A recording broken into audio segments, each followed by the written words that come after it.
All right, Philadelphia and beyond, welcome to the Tuesday edition of Reality Check, your daily dose of public affairs, of politics, public policy, here on the home of Black Talk Media. It is none other than WURD. We are live at 96.1 FM, 900 AM, also WordRadio.com, Word TV, Word app on your favorite digital, your favorite smartphone, tablet device. I'm Charles Ellison. Welcome to the program. Welcome to Reality Check. I'm your executive producer, host, creator of Reality Check. You can reach me on Twitter.com. Twitter.com. That's where we do our thing on social media. We're at Ellison Report on Twitter.com. That's where you tag us. Also hashtag Reality Check as well to create more digital discourse and conversation at hashtag Reality Check. Also, see Ellison at wordradio.com. I know I have a few emails I need to answer to a couple of folks who were responding to yesterday's conversations.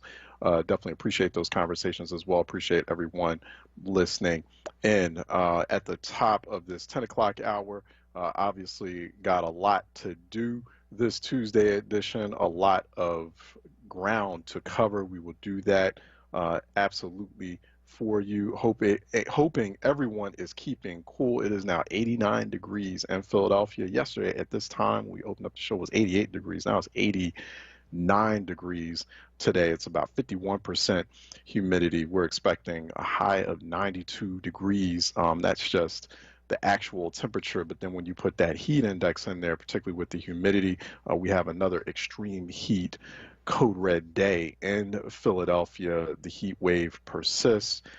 So I'm not seeing like any indications of rain until like Sunday. That's or even like even a hint of a cool down, and maybe a hint of a cool down on Friday. But hope everyone's staying cool, and we'll continue to talk about that, about the devastating impact of heat waves, and talk about rising violence as well in the city of Philadelphia. A lot of national politics to cover too. But before we get into all of that, joining us at the top of this 10 o'clock hour is State Representative Kevin Boyle. Go to pahouse.com/K Boyle. He represents parts of Philadelphia and Montgomery counties.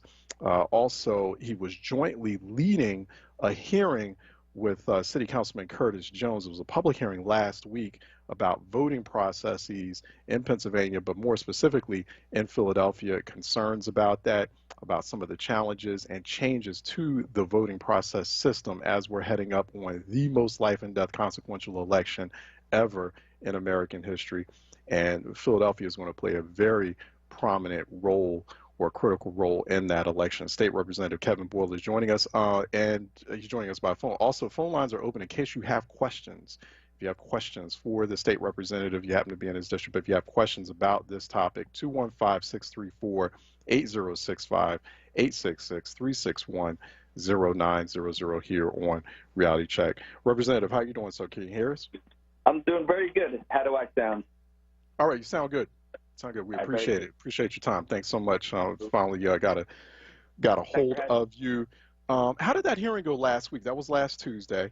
You were talking about ways in which we can strengthen the voting process in Philly, throughout southeastern PA. PA is going to be a critical battleground state. So how did that hearing go, you think? Well, you hit the nail on the head. Pennsylvania is a critical state in the presidential election. And all eyes are going to be on Pennsylvania because we're actually the largest swing state. So the problem that most of us, I think all of us saw in the June primary was the lag time in tabulating the votes, which actually delayed the ability to declare a winner. And that presents a huge problem for us as a city and state, as a country, because of how important our state is. If we were to not be able to declare a winner due to a delay in counting votes in Philly and also other counties, there would be massive national and international focus for all the wrong reasons on our area, because it might ultimately come down to our state because our critical 20 electoral votes. So we have to change the way that we tabulate votes. We need to get the city commissioners more resources, more manpower, and the hearing with Councilman Jones, I thought it was a very productive usage of time where we heard directly from the very able city commissioners, Lisa Deely, Omar Sabir, and Al Schmidt, about what they need to prevent a delay in tabulating votes in November. Definitely with you about the need for more resources to the city commissioner's office, the need for more resources to do what they need to do to ensure that there's turnout, to ensure that the process, the election itself, is accessible. Are we nervous, however, Representative, about how do I put this? Making where we're showing so much concern, or we're identifying, or we're sort of overstressing challenges that occurred on June 2nd. We're giving the impression, particularly to opponents of vote by mail, that it doesn't work, by having this conversation. Do you understand where I'm headed with that? Like, sort of making, kind of creating a problem that really isn't there if, generally speaking, vote by mail works. Yeah, part of the reason why we had a delay was vote by mail did work, and there was just but there was just a lot more vote by mail than anyone expected.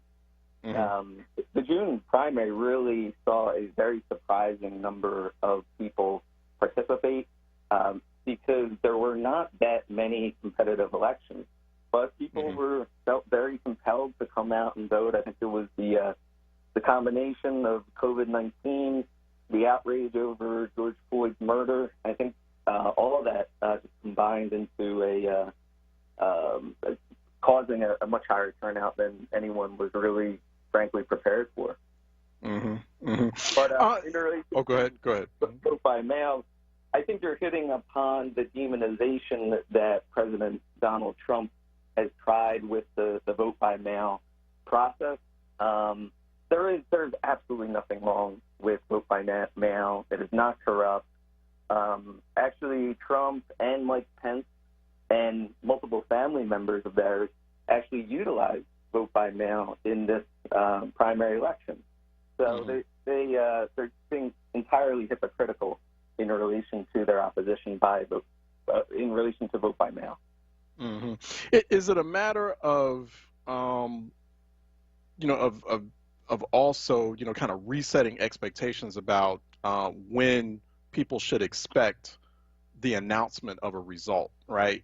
So on one hand, we want to make sure that this process is not only running as efficiently as possible, but running as quickly as possible so that we know exactly what the outcome is. But maybe we need to have a different conversation with the public, right? Maybe you have to have a different conversation with the public and say, hey, listen, we're not going to find out what the outcome will be on election day, or let's not expect to have an outcome or an actual definitive answer on November 3rd.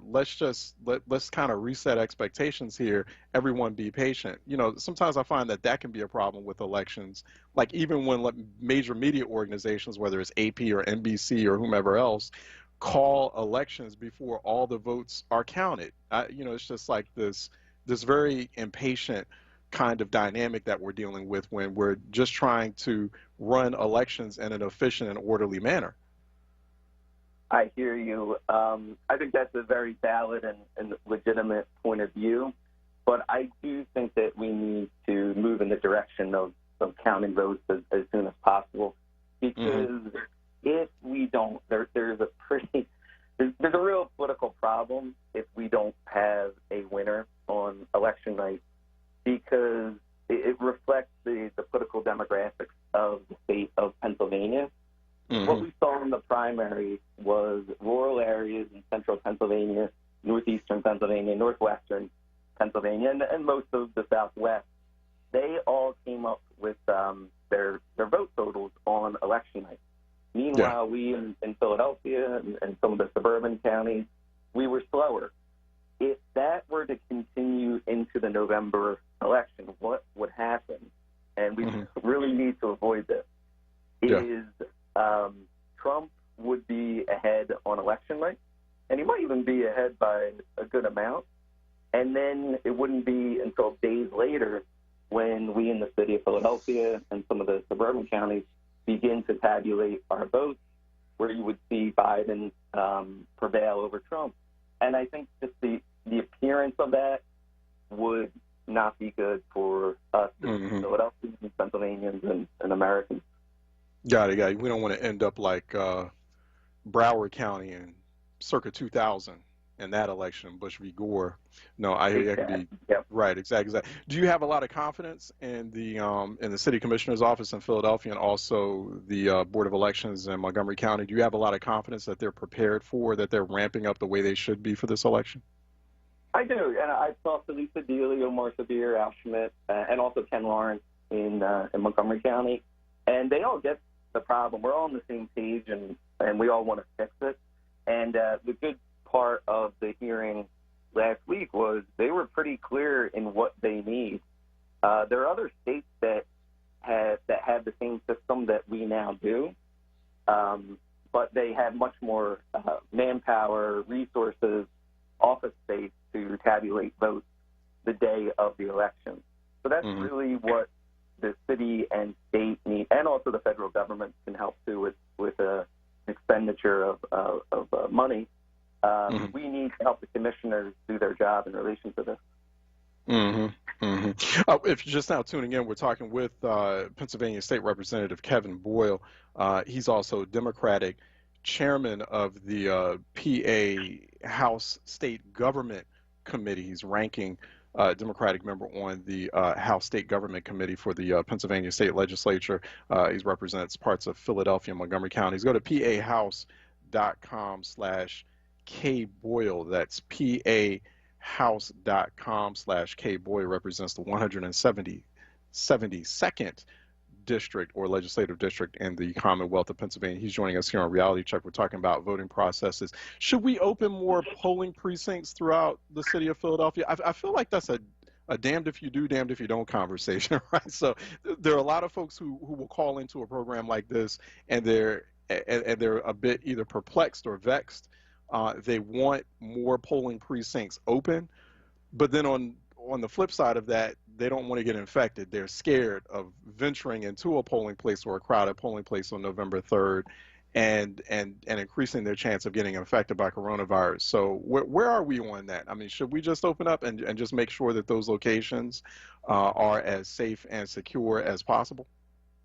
Well, we legally allowed for the commissioners to reduce the number of polling places for the June primary. Ideally, I would like to get back to having polling places in everyone's neighborhood. You know, I recognize we live in the city of Philadelphia. Not everyone has a car. And making people use public transportation or walking a mile or two to go to a polling place, I think that is inherently not a good situation. But as you alluded to, I think the concern is COVID-19, and by having those large voting centers, many at schools where there was a lot of basically space to spread everything out, I believe that was in the best interest of public health. But obviously it's far from an ideal situation. Right. Are we exploring, Representative, larger, more massive polling precinct locations? Like, you know, okay, we have a limited amount of polling locations, but maybe some larger, more centralized spaces. Is that something that's being explored? Well, I don't think we would go any further than what we did in the primary, which was, you only saw about 25% of the raw number of polling places that you usually see. Right. I can't see us going any further than that. Yeah. What about resources for more vote by mail or mail ballot boxes, which I thought was a great idea. I thought that the city commissioner's office, and I'm wondering about Montgomery County too, but I thought that was a splendid idea. And hey, let's get more resources and money. Let's retrofit existing mailboxes, turn them into, or at least designate them for a temporary period of time as drop off mail ballot boxes. What do you think of that? I mean, are we expanding that network, that ecosystem of ballot boxes throughout the city? I know the city commissioners are interested in doing that. I don't know what their formal policy would be on that, but certainly the new laws that we passed last October in Act 77, which came out of the committee around the Democratic chair, that it does allow for local counties to do that. But there is no mandate on the counties to do that, but there is that allowance for it. Here's another thing I'm concerned about is and I'm wondering where we are on this. The personnel, the man-woman power that's going to be working at those limited polling precincts, right, on election day. Do we have issues with that? Do we have a shortage of workers, of election day workers, or precinct workers on that day? Is that something we're concerned about? And I'm going to ask you a real quick follow-up question once you give me some insights as to whether or not that's an issue. Sure. That was actually one of the reasons why we reduced the number of raw polling places. And it is also the reason why city commissioners doubled the pay for election day to reflect, obviously, the danger that workers were putting themselves in by being on site, dealing with hundreds of people coming in to vote. And I think that we need to maintain that double pay for election day, because we need to be able to get people actually to work the day, and we need to pay them in relation to what they're actually risking. So let me ask, Representative, I don't understand this. I don't understand why. I feel like I'm the only one who's making a big deal of this situation. So nationally, on average, 61% of polling precinct workers are over the age of 60. And I don't understand for the life of me why the city commissioner's office, why elected officials are not putting pressure on the city commissioner's office to engage and also hire young people to work at these polling precinct locations. The city commissioner's office, Commissioner Dealey, told me that there was a special student poll worker program. Other major cities I've checked, San Francisco, San Diego, for example, New York, they advertise and they promote their special student poll worker programs. I mean, it's a tremendous opportunity for young people. We keep saying that we want young people to be engaged in the political process, but in Philly, like there's never any real energy that's put into that, like any really sincere effort to get young people engaged and plugged into the process. They could really literally be on the front lines of that process, and it's a paid position. So I'm wondering, why hasn't that been brought up? Why isn't the city commissioner's office promoting or advertising this student poll worker program? I don't understand this.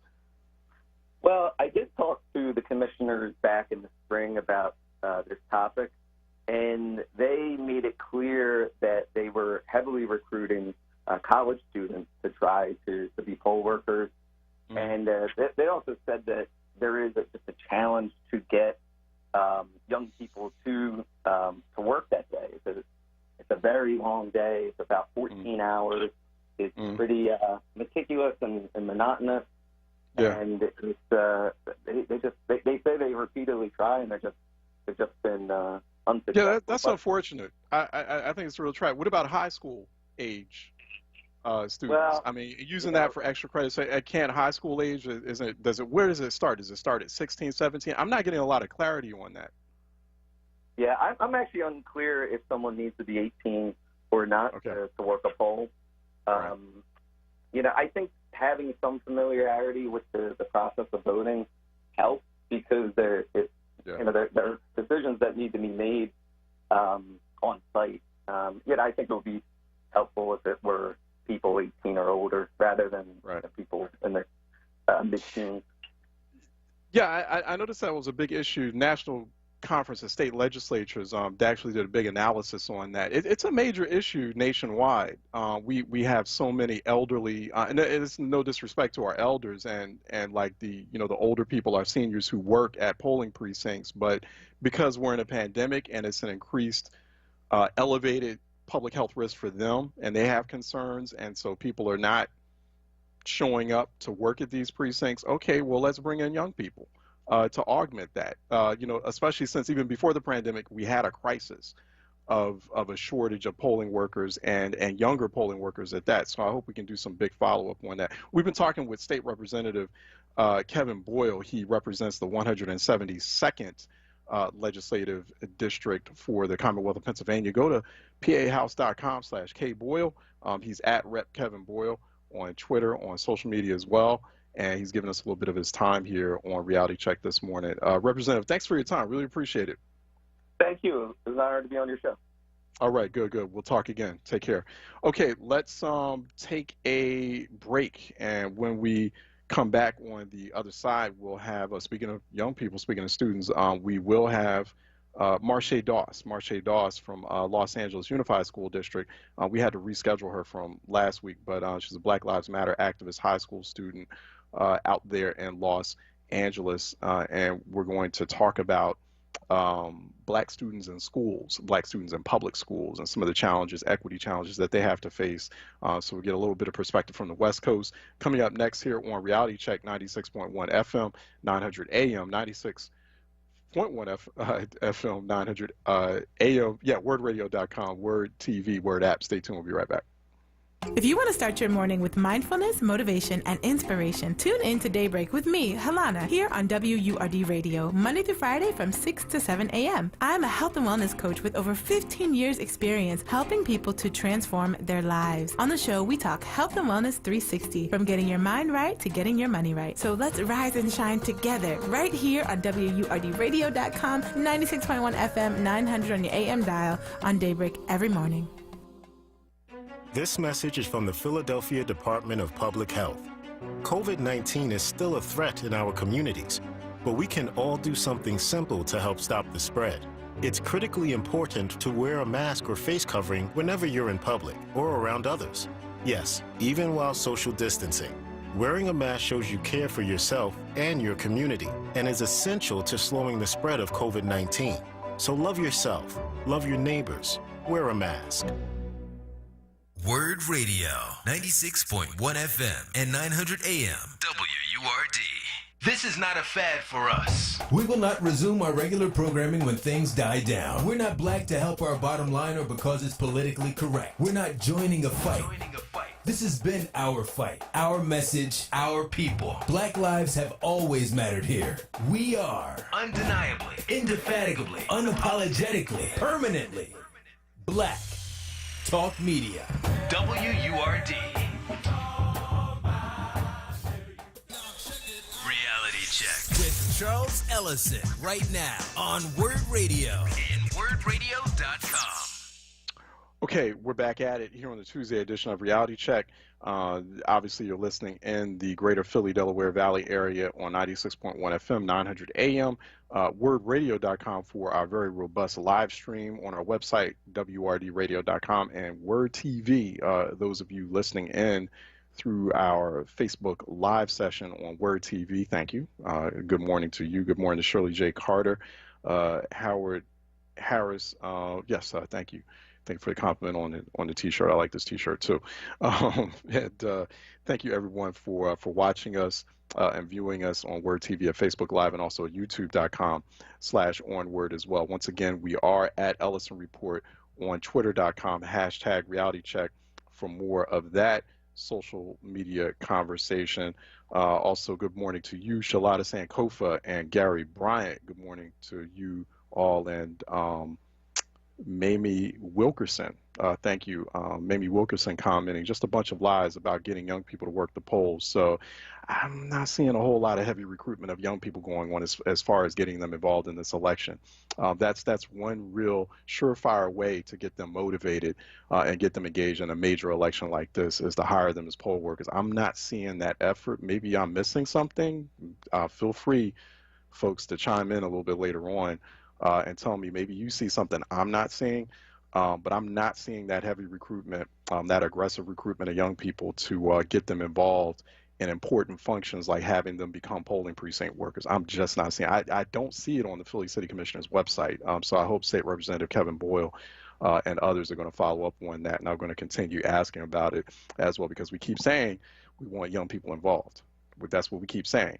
So, like, this is the way, like, you can't just like have forums and engage young people with hashtags. But if you're actually, giving them an opportunity to be on the front lines and then paying them at the same time to actually work at a polling precinct. And like I said, I'm seeing places in California, major cities, they promote this. They're actively engaging and recruiting young people to go to those polling precincts and polling locations. This was a crisis. It was an issue before the pandemic. So if we keep saying we want young people, but then we're not really following up on that, we're not really putting our money where our mouth is on that. So we'll continue to follow up on that issue and others. Joining us now is Marche Doss. She's a student mentor, youth leader at the Los Angeles Unified School District. She attends LA Unified Public Schools, and she's had some experiences, had some concerns, and also activated some activism against what she describes as discriminatory policies, such as random weapon searches and equity issues in LA Unified schools, like the one that she's attending as well. So, a lot. I've actually seen her write about this topic in major publications like Teen Vogue. So it's a pleasure to have her on this morning here on Reality Check. Marche, how are you doing? Hi, I'm doing so great. Thank you for having me today. Excellent, excellent. Really appreciate it. I know it's much earlier out there on the West Coast, out there in Los Angeles. So I appreciate your time early this morning, and thank you for this. You wrote last year in Teen Vogue. I read this piece you wrote. As an African-American female who lives in a low-income community that is being gentrified, and an African-American student who attends an underfunded, high-need public school, I know firsthand what it feels like to be criminalized inside and outside of school. In LA Unified Schools, they sometimes do random weapons searches. That allows the school's administrators or security guards to conduct searches of a student's belongings. They sometimes take things like perfume, hand sanitizer, highlighters. Was there a particular incident that drove you to focus in so strong on this issue? Yes. So when I was in high school, I was in 10th grade, and this person, some schools have security guards, people who greet you at the door. Right. We ended up having a random weapon search while I was in class, and they pulled me and 3 other students out, and I wasn't moving fast enough. This is the first time, in high school where it had happened, so I wasn't moving fast enough. I was really confused. So I was like, you know me, you know my family, why are you trying to search me right now? But I wasn't moving fast enough. And they dumped all of my belongings out of my backpack, rifled through it, took my hand sanitizer, looked me dead in my face, and told me, I know what you're going to do with this. You're going to sniff it to get high. I know your type. And that was really traumatizing for me, and it was really hurtful because I didn't understand. I wasn't exactly processing what was happening. I wasn't understanding that it was racism, that this policy was racist. I wasn't understanding that at the time. I was just like, what is happening? I don't understand it, and it was so confusing. And once I really figured out, once I started going to these meetings with Students Deserve, and I found out that random searches only happen in 4% of schools, and that 4% of schools is predominantly Black and brown students, I was so upset. I was so furious, because it wasn't something that was just happening where I coincidentally got called. It was planned. It was targeted. I had a target on my back, and I didn't know that at the time. Talk about how that puts you on a path towards now the role you play as a student mentor and youth leader. Talk about that role, and also talk about what that's been like in the context of the current pandemic, and then we're in this massive protest moment right now. And there have been a lot of protests as well in your home city in Los Angeles. And a lot of young people have been leading those protests and those movements as well. So talk about like how that puts you on a path towards what you do now, the sort of role you play, the type of community stakeholder you're being right now. So after, like, once I got involved with Students Deserve, they really opened up a space for me to have my voice heard, to share my concerns with the community. They, like, you know, when we're young, sometimes we don't always know the best way to go about things, and sometimes people don't listen to us. They say, like, you know, you're young, you don't know what you're talking about. Like, the only way you'll know something is if it comes with, like, age, not, like, experience. That doesn't count. You have to be older to understand. But Students Deserve gave me that space and taught me about ageism and capitalism and gentrification and how it really affected you, you know? Because you just hear about it, but sometimes we don't really actively see how it's playing into our lives. And when I got open into that space, I was able to use my voice and tell people about what was happening in my community.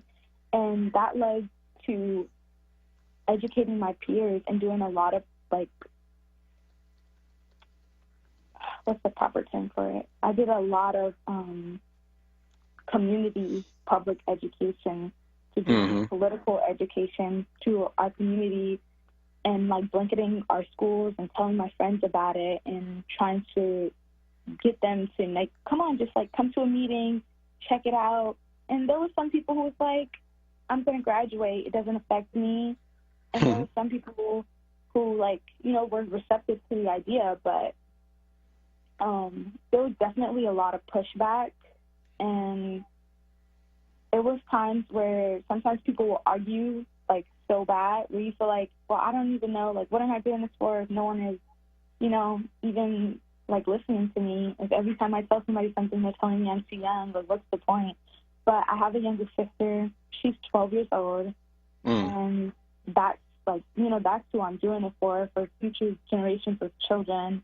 Like, when, for example, when Martin Luther King and Malcolm X were fighting during the civil rights movement, there was a chance that, you know, they knew that their labor and their efforts, they weren't going to see that. You know what I mean? They weren't going to be able to experience that. But it was about the future generations. And that was the same thing with me for Random Searches. You know, I wasn't able, all the work that I put in, I wasn't able to see what that was like to not be searched and not be criminalized. But I know that now that the things are gone, I know that my sister will never experience that. And I know that no other Black or brown children in African American students will ever experience that in LAUSD.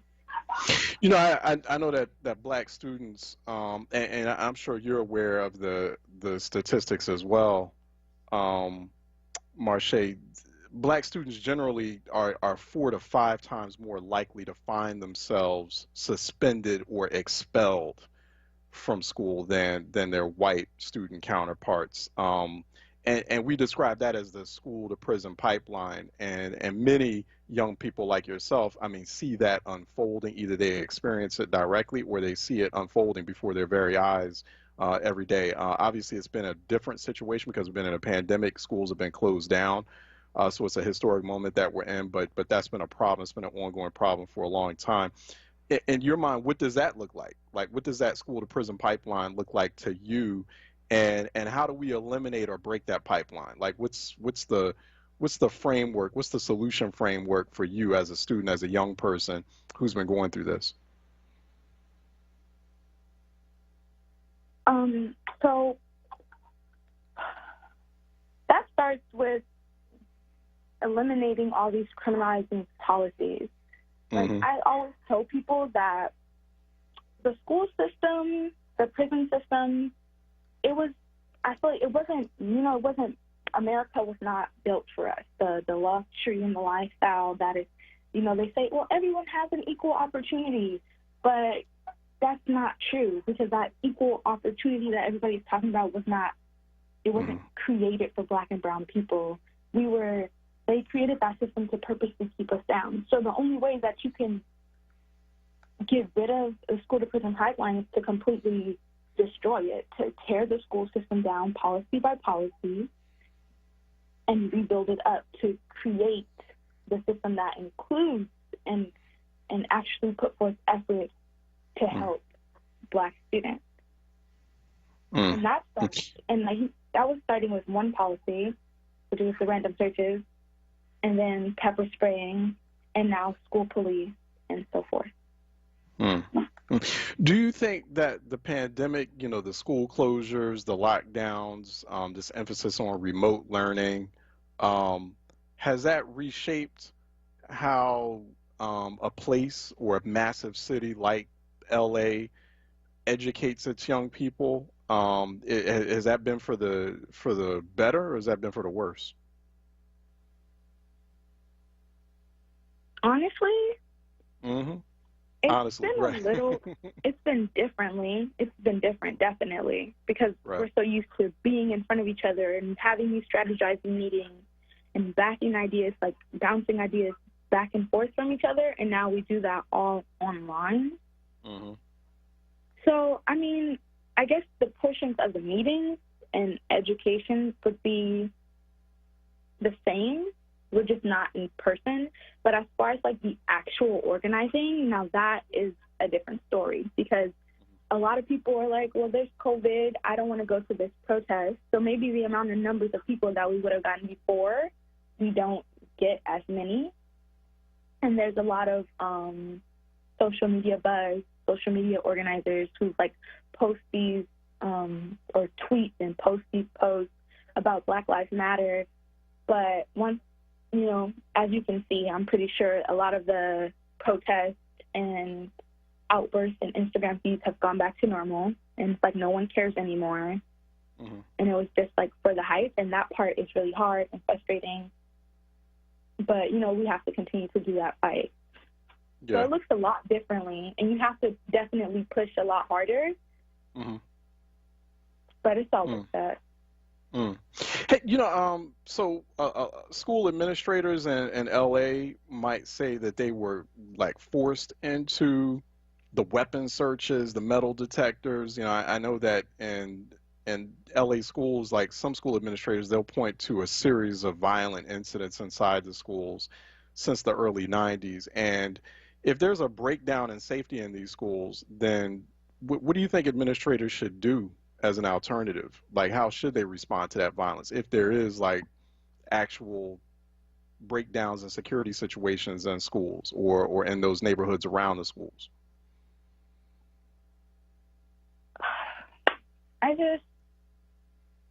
I'm so ill. Like, I just hate when people bring up like violent, quote unquote, violent incidents, or they say, oh, well, there's Black on Black crime happening.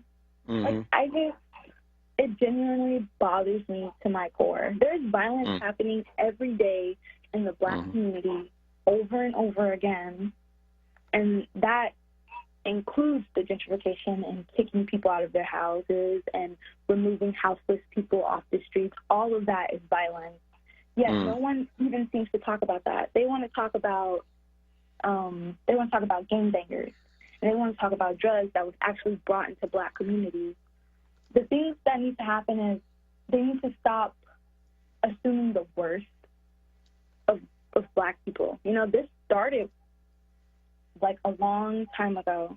And you can say, well, what if somebody brings a gun on campus? Or what if like outside issues spill into inside issues? I'm going to tell you straight up. Yeah. That has happened before. And school police didn't do nothing. And we've seen like through Columbine shootings and Parkland, they had police on campus. They didn't do nothing. What is that doing? You're giving someone $70 million a year. All year round, they are hired to do nothing. When I know for a fact that my downstairs neighbor can stand right there and have a heart-to-heart conversation with someone, and that will stop the violence. Let's talk about preventative care. Let's talk about, like, psychologists and mental health resources. Like, why are these things even happening in the first place? I'm going to have to let you go. Marche Doss, thanks for that. Really appreciate your time this morning. Student mentor, youth leader in the Los Angeles Unified School District, where she's a student, and she's been taught. Also, she's been published. Writing's been featured in major publications such as Teen Vogue, and she's been joining us as a part of our ongoing conversations with young people from around the country about the moment, the pandemic, protest, politics moment that we find ourselves in. Marche, thanks for your time. Really appreciate this. Good luck to you. Thank you so much. Goodbye, y'all. All right. Goodbye. Take care. Okay, let's take a break. And when we come back on the other side, we will have phone lines open at 215-634-8065, toll free 866-361-0900. Let's take a break and we'll be right back. Show some love for your favorite neighborhood with Word Radio. It's the Summer of Freedom Virtual Neighborhood Love Tour. Mondays and Thursdays now through August 20th from 1 p.m. till 2:30 p.m. Shining a light on Philadelphia's neighborhoods with a focus on neighborhood history, Philadelphia's freedom fighters, and community resources that are helping to shape the city's future. Mondays with the rapping professor Dr. Aaron Smith, and Thursdays with Andrea Lawful Sanders. It's the Summer of Freedom Virtual Neighborhood Love Tour. Mondays and Thursdays, 1 p.m. till 2:30 p.m. exclusively on Word Radio. 96.1 FM and 900 AM WURD. Streaming live on WordRadio.com, the Word Radio app, and on Word TV via YouTube and Facebook. The Summer of Freedom Virtual Neighborhood Love Tour is sponsored by Wells Fargo and Pico.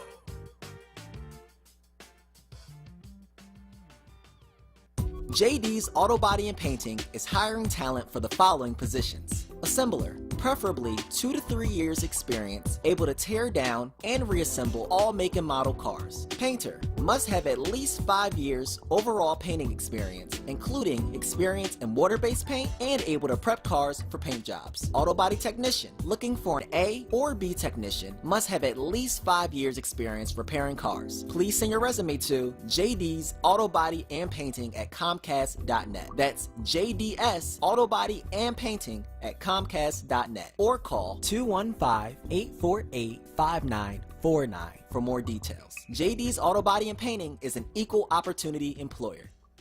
Support independent black media and join the Forward movement now at 215-425-7875 or visit wordradio.com.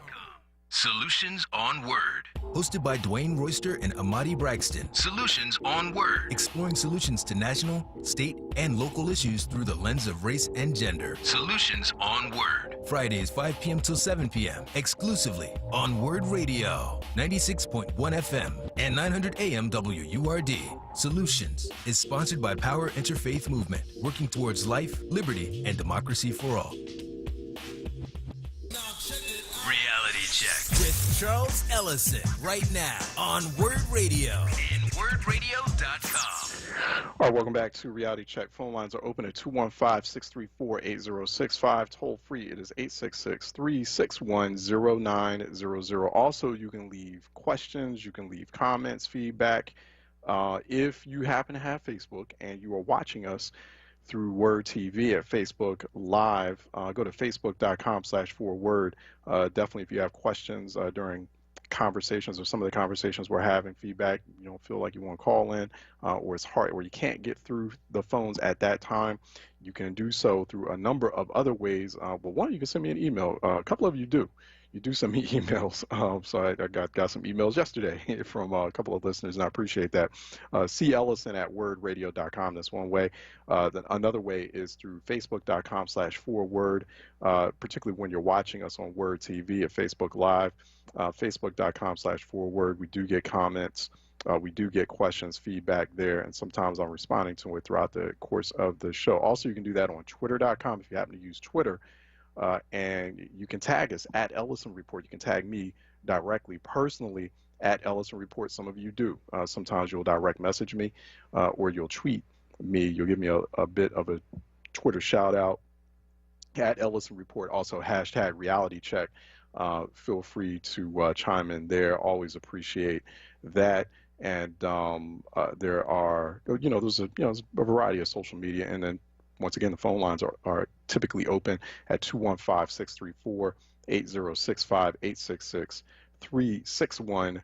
0900 here on Reality Check. Phone lines are open now, in fact, at 215-634-8065, toll free 866-361-0900 here on Reality Check. Check out the latest Reality Check column. It just dropped this morning at the Philadelphia Citizen. Go to the philadelphiacitizen.org online publication, fantastic online publication, or primarily online publication that we partner up with. We actually have our Citizen segment every Wednesday. That's at the philadelphiacitizen.org. And the latest Reality Check column, which I've written, is entitled Beating the Heat. New York and Baltimore handing out free air conditioners to low-income seniors most at risk of heat-related illness and COVID-19. Why isn't Philly doing the same? Why isn't Philly doing the same? It's a big question, and I'm not the only one asking that question. There are a lot of things that Philly could be doing that other cities are doing that Philly just refuses to do. I did hear from one listener, for example, we're just having our previous conversation and asking about why aren't young people being engaged by the city commissioner's office. I do appreciate, we did have a listener at Kai who was saying that elections are overseen by the Department of State, not individual counties. All of the counties have the same regulations. I live in Montco, same rules. People volunteer to work the polls. Young people don't want to work the polls. You can't make them. It's not a city by city thing. You have to be voting age to work the polls. You need to talk to the State Department, see below. Yes, state departments do oversee the elections, but you have like individual counties, individual cities like the city of Philadelphia. They are administering, they are tasked with administering or carrying out those rules and guidelines on a local level. So no one's saying force the young people. I did not say force the young people to the polls, but we could be a lot more intentional and a lot more deliberate. Everyone's having this conversation about getting the young people to do this, getting the young people to do that. Marche Dawson, we just had on the last segment, she made a very good point, about, and I remember we were all young at one time. And young people, it's a combination of a lot of us are hard-headed or stubborn. We think we're invincible. Quoting her, we hear about things. She was saying how we hear about things, but we don't see how it's actively playing out on our lives. And so that's where the adults come in. And through a variety of ways and methods and messaging strategies, you let young people know that these things are available, that these types of options and opportunities are available. Sometimes Philadelphia is not very good at that. So it's not about, I didn't say anything about, I wish we could rewind. I never said anything about forcing young people to do anything. I'm saying we have to be a lot more intentional. We have to be a lot more planned and strategic, a lot more methodical, and letting young people know about these opportunities. How are young people going to know? I mean, you're saying that like young people don't want to work the polls. Well, young people don't even know. I'm willing to wager, I'm willing to bet my last dollar in my bank account that young people in Philadelphia don't even know that there's a special student polling worker program in the city of Philadelphia and that they can get paid to work at the polls. I bet you if more young people knew, I bet you that that's not even advertised on like some of these big major urban radio stations that are running the same songs, the same hip hop songs every day, like 40 times a day. Like, I bet you if the word got out that like young people could get paid to work at the polls and get paid well, and especially since they just doubled the pay, you would see young people lining up. Young people would be lining up to learn more about what that program is and how they can sign up. But young people don't know about it because we're not making that effort. We're not putting that out there. So the only person who's talking about is someone like me. I'm screaming about it. I write about it in the Philadelphia Citizen. And if people look at me all strange, like, why are you saying, what's the big deal? But it's like in other cities, they're doing that. It's like other places, they're doing, other big cities like us. We always like to brag about how like our sports teams can take on other city sports teams. And we want that emotional chip on our soldier, how like Philly this, Philly that. And, how we created this sound. It's like that stuff doesn't matter if we're not doing intentional things like looking for opportunities that either young people or people in distressed situations can tap into. So realistically, yeah, young people don't want to work the polls, and because they don't even know that they can work the polls. So let's get like cracking and get to the business of figuring out ways that we can truly engage them and put them in leadership positions. The same thing with rising violence. You know, we're like, okay, it can't just be a simple matter of, okay, let's go out into the streets and start having a conversation with young people. No, it's like, I mean, I think we had a conversation with a state rep about a few weeks ago, creating this new committee in Delaware County. I'm trying to remember what the issue was. Oh, about, you know, like some racial justice response committee, and hadn't even figured out like about creating a position or two on that committee for young people. But this is their movement. This is their moment. So it's like, you know, you just can't have them out there in the streets and then go, you know, walk up to them, have a conversation, and then expect them to just get it like that. No, you got to figure out, we're going to have to like put a little bit of elbow work into it and kind of carve out positions and roles and actual specific detailed things for them to do.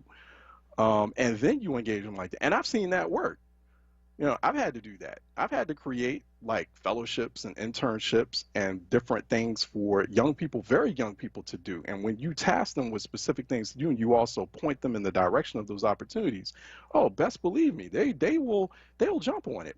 They'll show that energy and they'll show that enthusiasm for it. So let's not act like we've been doing that job, that Philly's been doing that job. No, you have not. No, you have not. Like, you go to PhiladelphiaVotes.com. There is absolutely nothing on that website right now that talks about a student poll worker program. But yet we want young people to get involved? Like, no, I think it's the same thing as like a lot of these companies and corporations out here, you know, where like I just sometimes you drive around and you see stores with Black Lives Matter signs on, but they don't even care about black people. You walk in there, there's no black people hired. You know, so be intentional about it. Be sincere about it.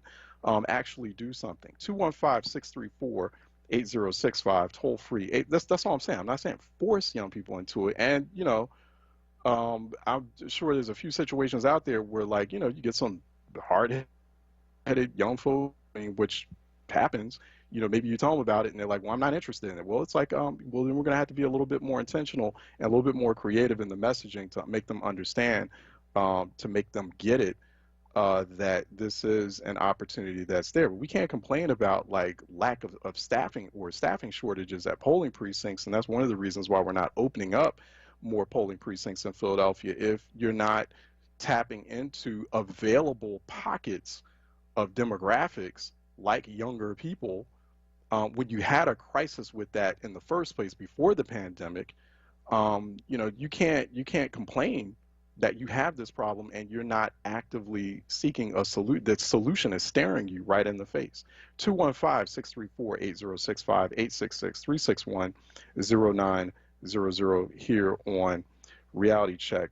Speaking of voting, Scott Seaborg is the Pennsylvania State Director for All Voting is Local. He's going to be coming up next, allvotingislocal.org, for more information on that. So he's going to be joining us. Phone lines will remain open.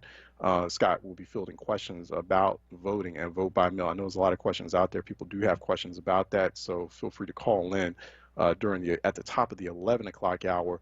Talk with Scott Seaborg, Pennsylvania State Director for All Voting is Local, allvotingislocal.org, and we're going to continue this conversation about voting. It's real important. So if you need more information, particularly if you are in Philadelphia, and State Representative Kevin Boyle is absolutely correct. Pennsylvania is the largest in terms of size and numbers of voters. It's the largest of the major battleground states, of the key battleground states that people are going to be watching very carefully. So, and Philadelphia is the largest section within that large battleground state. So watch that very carefully. And so there's going to be a lot of questions. There's going to be a lot of, you want to, oh, by the way, you do want to go to votespa.com, or you want to go to philadelphiavotes.com if you are in Pennsylvania. And you are a Philadelphia resident, you need to learn more about vote by mail or about how this election will be administered this year. Let me go to Sandra out of Oak Lane, who's calling in for a reality check real quick. Ms. Sandra? Hello, good morning, Charles. How are you? Hey, good morning. How are you doing? I have a question about the youth working the polls. Now, I work the polls, and I've only seen one youth working the poll who in our division, and the judge of elections brought her in. I don't know if it was a granddaughter or some relative. Now, there is an age requirement to get paid. I don't know if you have to be 18 to get paid. You can work as a volunteer, I believe, maybe at 16, 17, but I don't know if you get paid. So if you could find that out.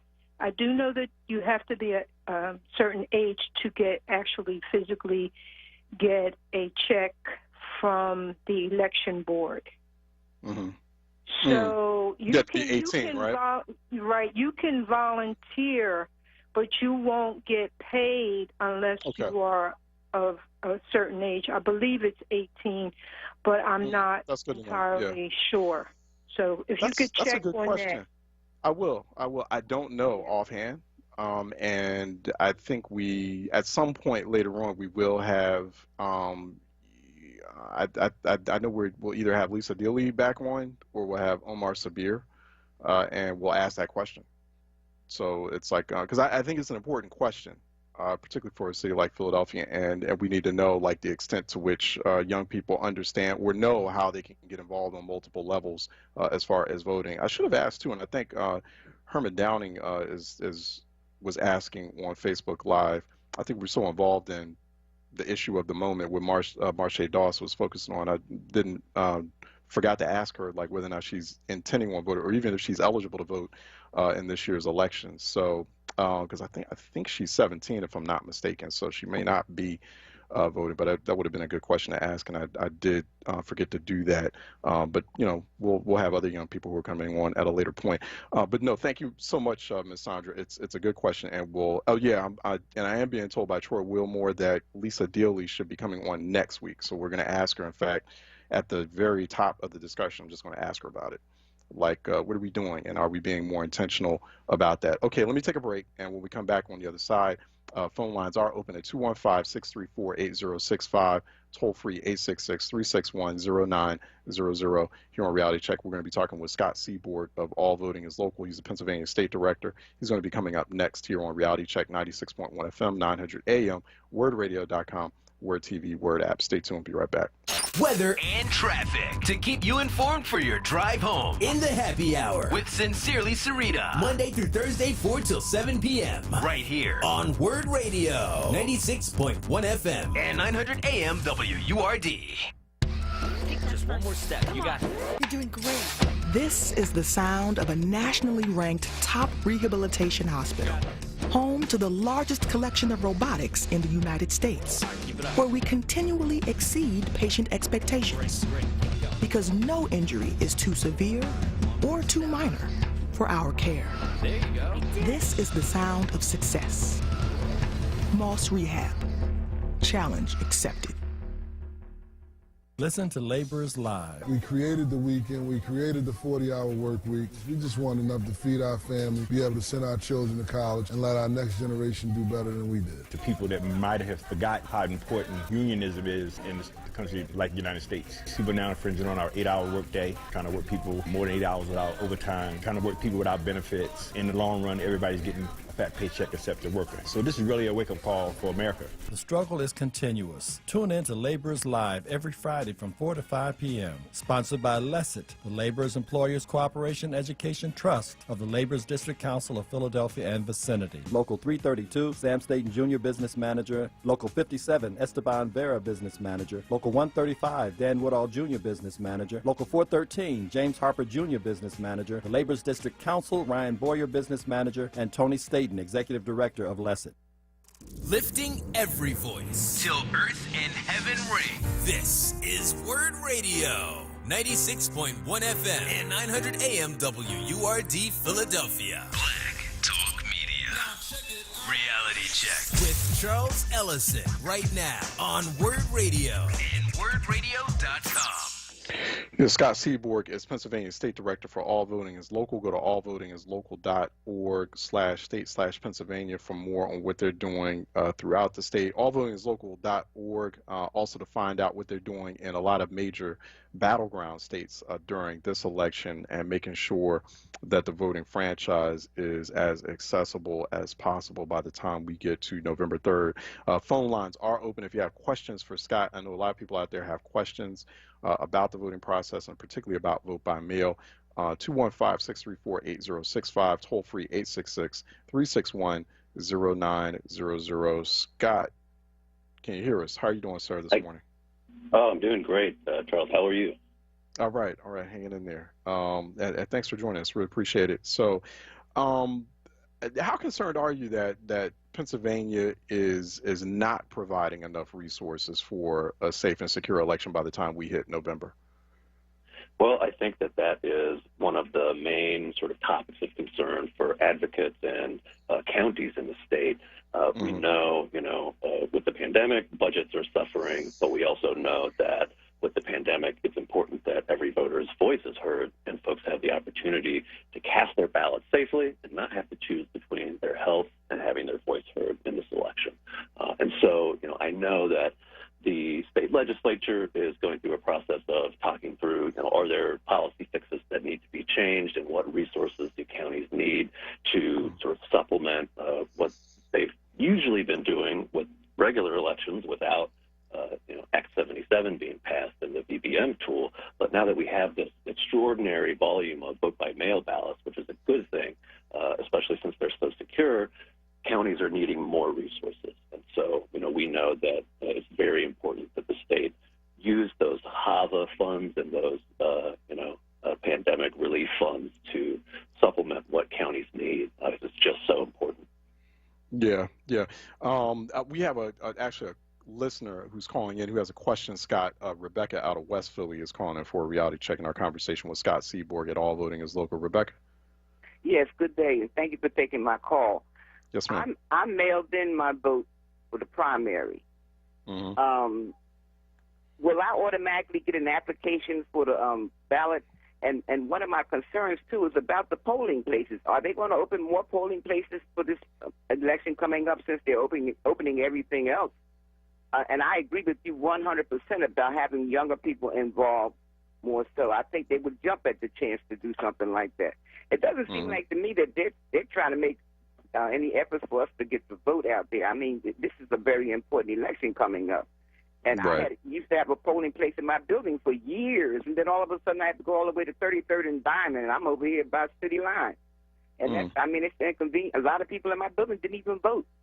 Also, we had the chance of getting the applications from our coordinator in the building. But she said only half of the building even applied, And mainly I'd like to know, since I voted by mail, will I automatically get a ballot, or do I have to apply again? Scott, thanks for that, Ms. Rebecca. I appreciate you sharing your experiences, too. Stay right there for a moment, Ms. Rebecca. Go ahead, Scott. Absolutely. Great question. And so I have one question about the vote-by-mail form that you filled out. There is an option on the vote-by-mail form to tick a box to say, I want to be a permanent vote-by-mail voter in this year's elections. And if you ticked that box in your original application, then you will be receiving a vote-by-mail ballot without having to do anything else. Can you recall whether you clicked that box or ticked that box off on the form? Ms. Rebecca? Of the mail-in, I really don't. Oh, you don't think you did, Ms. Rebecca? I for some reason, I just don't trust the mail-in. And I'm wondering who counts these ballots once they get in there. Do they have people counting them, or do they have some kind of machine that counts them? Right. And I heard someone saying, yes. And I think that's an important question, Ms. Rebecca, and if you're still there, but do you remember that section on the mail-in ballot? Were you able to check that off? Do you remember or recall that at all? I'm not sure because I'm visually impaired, and our coordinator is the one that filled out the application for me, so I'm not sure, so I'm going to have to ask her that. Okay. No, but I think the last question, thank you for that, Ms. Rebecca. Thanks so much. But I think that last question Ms. Rebecca had, I think is real important. It's real crucial, Scott. A lot of people have concerns. They have anxiety about how truly secure the vote by mail is. I think it worked rather smoothly. I mean, given the situation that we were in on June 2nd. But, yeah, people have concerns. I think they're legitimate. Go ahead, Scott. Absolutely. Well, Ms. Rebecca, I think you should dial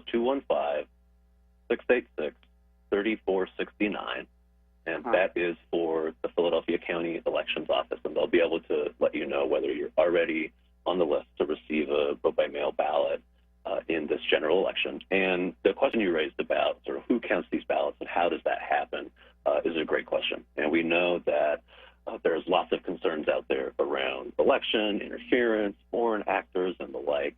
And one thing about the vote-by-mail tool is it's actually really secure.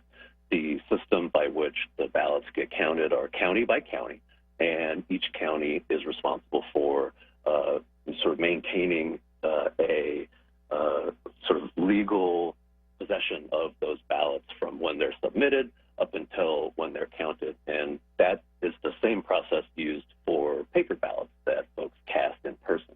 And these ballots have a barcode on them that are unique, which prevents sort of any shenanigans or accidental submission of two vote-by-mail ballots. And the state also uses sort of tabulating machines, and these are scanners, right? Because there's so many ballots, it's important to be able to do this quickly, efficiently, and securely. And, I know that Philadelphia County and counties all across Pennsylvania are really taking a hard look at what is the exact right equipment that they need to be able to quickly, safely, and securely process these ballots on time so that we have an election result within a reasonable amount of time. Mm-hmm. Hey, Ms. Rebecca, thanks so much for calling in, and do follow up on that. You can, or I know you were saying you're visually impaired, you can have someone go to PhiladelphiaVotes.com to get more information. And also, did you get that number? Yes, I Ms. got Rebecca? it. I have that information, but I want to say to you, keep pushing, getting young people involved. I'm sure they will be more involved if they knew about certain things. Right. No, thank you for that, too. I appreciate you following up on that and listening to that earlier conversation we're having. Scott, what she's talking about, and I was ranting a little bit, and we had State Representative Kevin Boyle on, who had co-chaired a hearing with City Council person Curtis Jones last week in Philadelphia about voting process. And I'm really concerned about elections boards or commissioners' offices like the City of Philadelphia. I don't know if you've had this conversation. Student poll worker programs. I'm not seeing an effort to aggressively advertise or promote the student poll worker programs to get young people like working at these polling precincts, because one of the issues that they're having, the state representative acknowledged that, is a poll worker shortage. But the vast majority of people who work at the polls are seniors, and he's saying they're actually doubling the pay.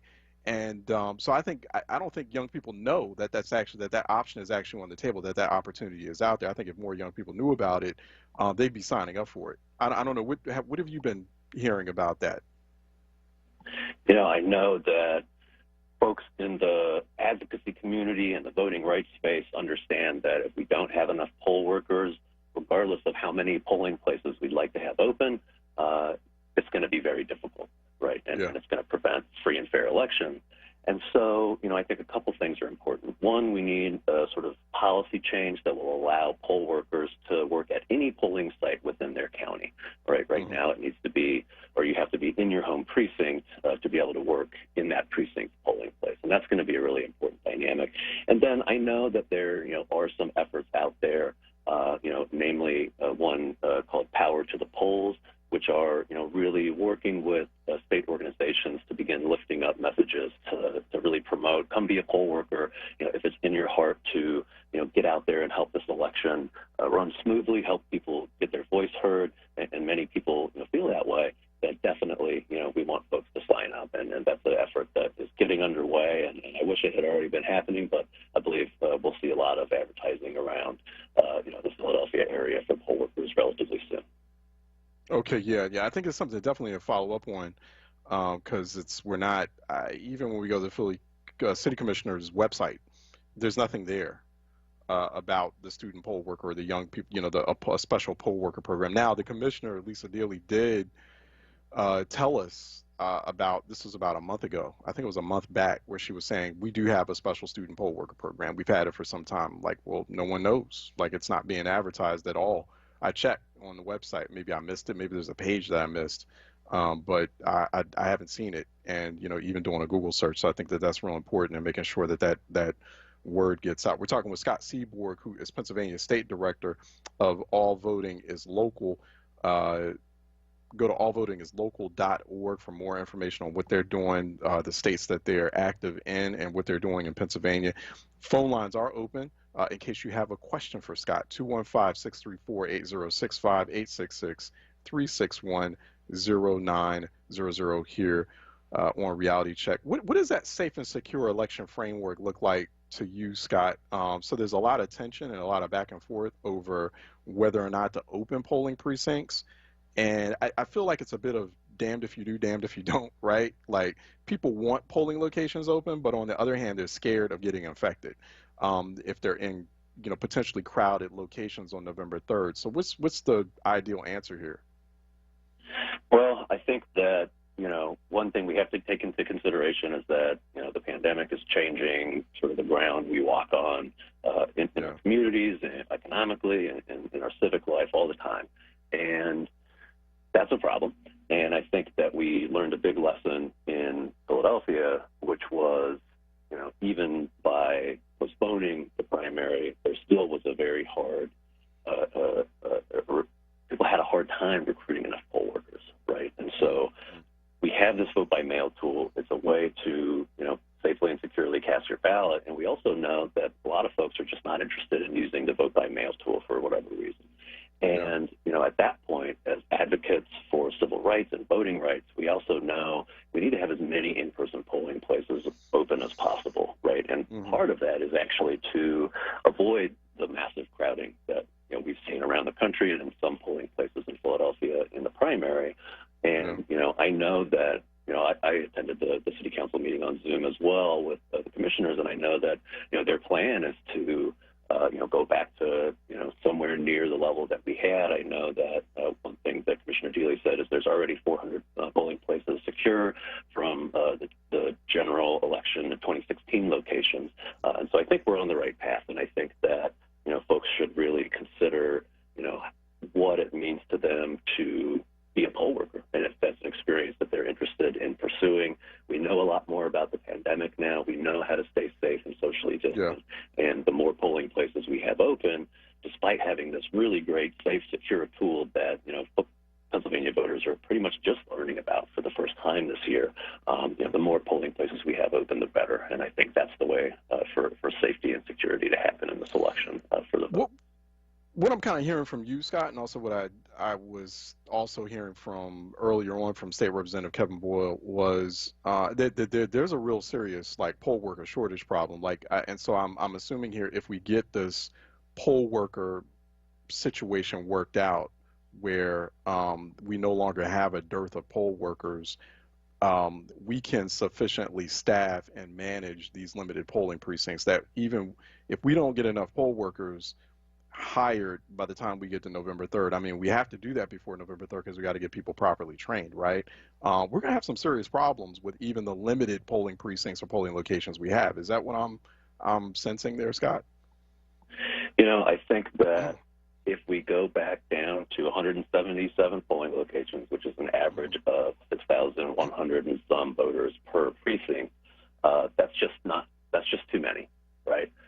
If we stay at the level of, even just the ones that are confirmed right now, 400 or so, that's around 2,500 voters per precinct. We know the average nationally is about 1,700, and so we want these polling locations open. We want to recruit as many people as possible, and again, there definitely is going to be a large effort happening really soon. One of the other elements here that I know that county election directors and folks at the state are thinking about is whether it's okay to drop a vote by mail ballot off at your in-person polling precinct.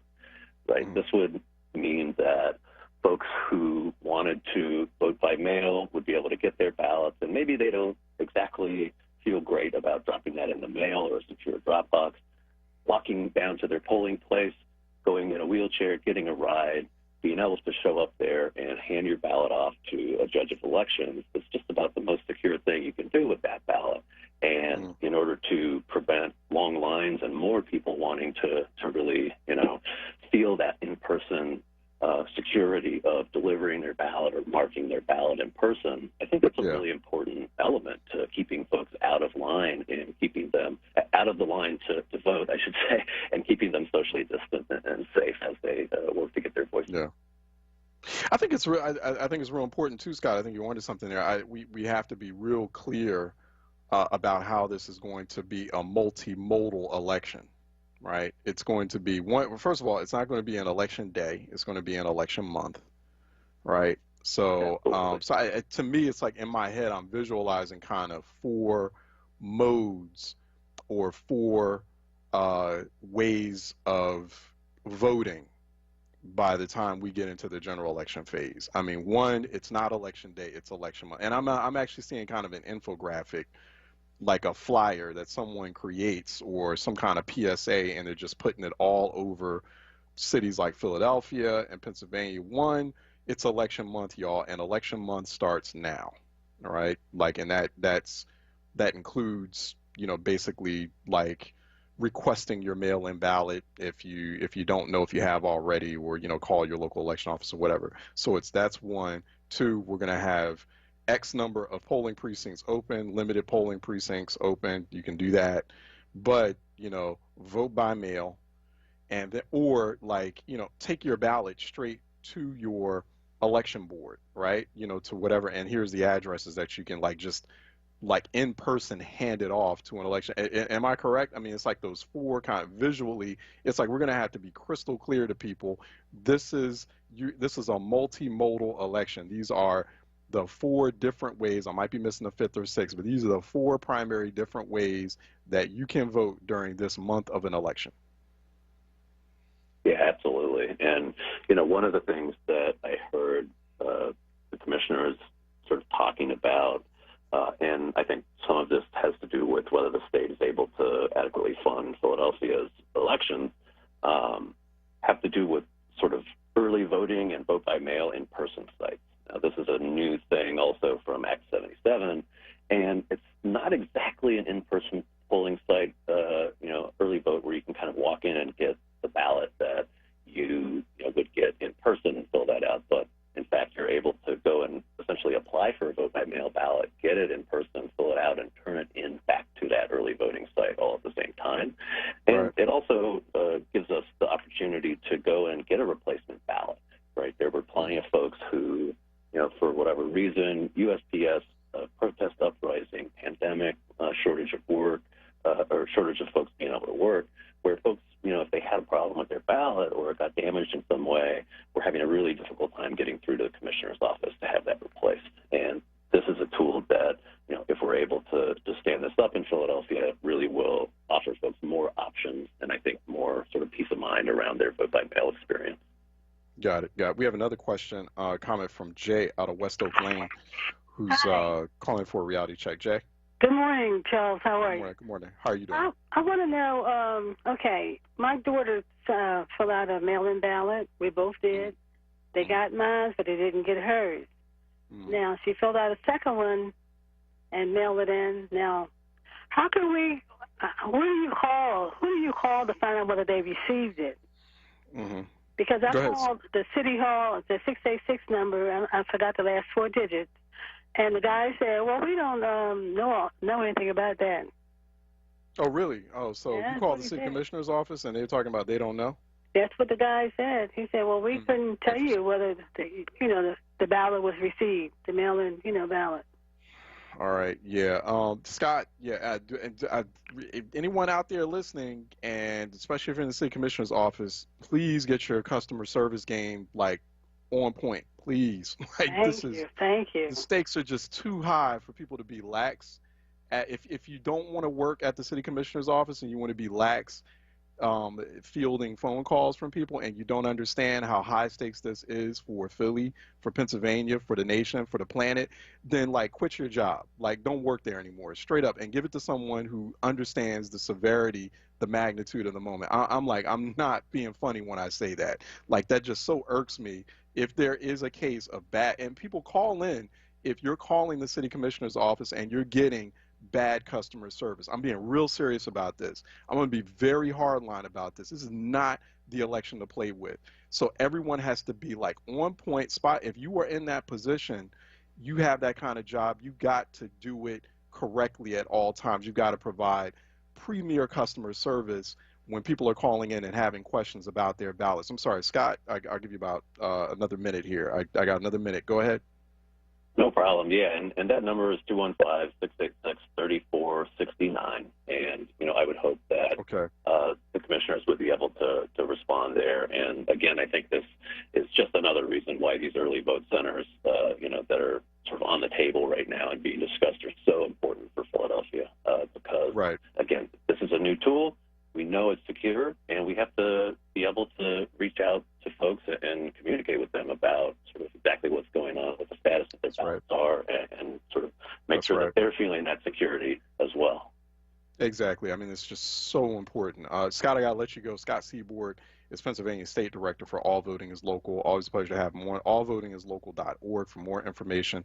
Jay, thanks for calling. Appreciate that. And anyone else out there, please let us know about your experiences contacting the City Commissioner's office, because at this time they are supposed to be activated. They're supposed to be patient and provide you with the information you need so we can all get through this. Once again, 215-686-3469. If you have trouble, call us, call me, send me an email directly, let me know. We will light it up. All right. Thanks so much, Scott. Really appreciate you calling in. And thank you, Jay, for sharing your experiences with us. I hope that was helpful. Let's take a break. And when we come back on the other side, we're having a strategist segment with Justin Walling coming up next here on Reality Check, 96.1 FM, 900 AM, wordradio.com, Word TV, Word app. Stay tuned. We'll be right back. Check out the Source lineup on Word Radio. Mondays, get ready for the rapping professor, Dr. Aaron Smith. On Tuesdays, it's Andrea Lawful Sanders. Then on Wednesdays, it's the Black Women's Leadership Council. On Thursdays, it's a second helping of Andrea Lawful Sanders. And on Fridays, it's Tiffany Bacon. Don't miss the Source. Monday through Thursday, 1 p.m. till 4 p.m. and Fridays, 10 a.m. till 1 p.m. Exclusively on Word Radio, 96.1 FM and 900 AM WURD. Streaming live on wordradio.com and on the Word Radio app. What's up, everyone? I know you know the word, no, not the station, but this word, J-O-B, that is. And our friends at Amoroso's Baking Company are hiring right now. Amoroso's has been baking the delicious bread in our community for over 100 years, and they want you to join their team today. The old and the young love Amoroso's, and they are hiring right now. Check it out. They offer fair pay and provide health, dental, and prescription plans after 90 days employment. Call 856-754-0355 or visit amorosos.com for details. No fear, just facts. This is WURD, independent black media. Listen up, Word seniors. Make sure to listen to Wake Up with Word this week of July 27th for the Dedicated Senior Medical Center Trivia Contest. Dedicated Senior Medical Centers officially opened their new South Philadelphia location at 330 West Oregon Avenue in South Philadelphia. Call 267-338-3411 to schedule your appointment for a center visit. Again, call 267-338-3411 to visit Dedicated Senior Medical Center's new South Philadelphia location. Reality Check with Charles Ellison right now on Word Radio and wordradio.com. All right, welcome back to Reality Check 96.1 FM, 900 AM, wordradio.com, Word TV, Word app. Also, you can reach us. You can talk to us by Facebook Live. Facebook Live, many of you are watching on Word TV through Facebook. Go to facebook.com/4word. It's facebook.com/4word. And also Twitter. Reach us by twitter.com.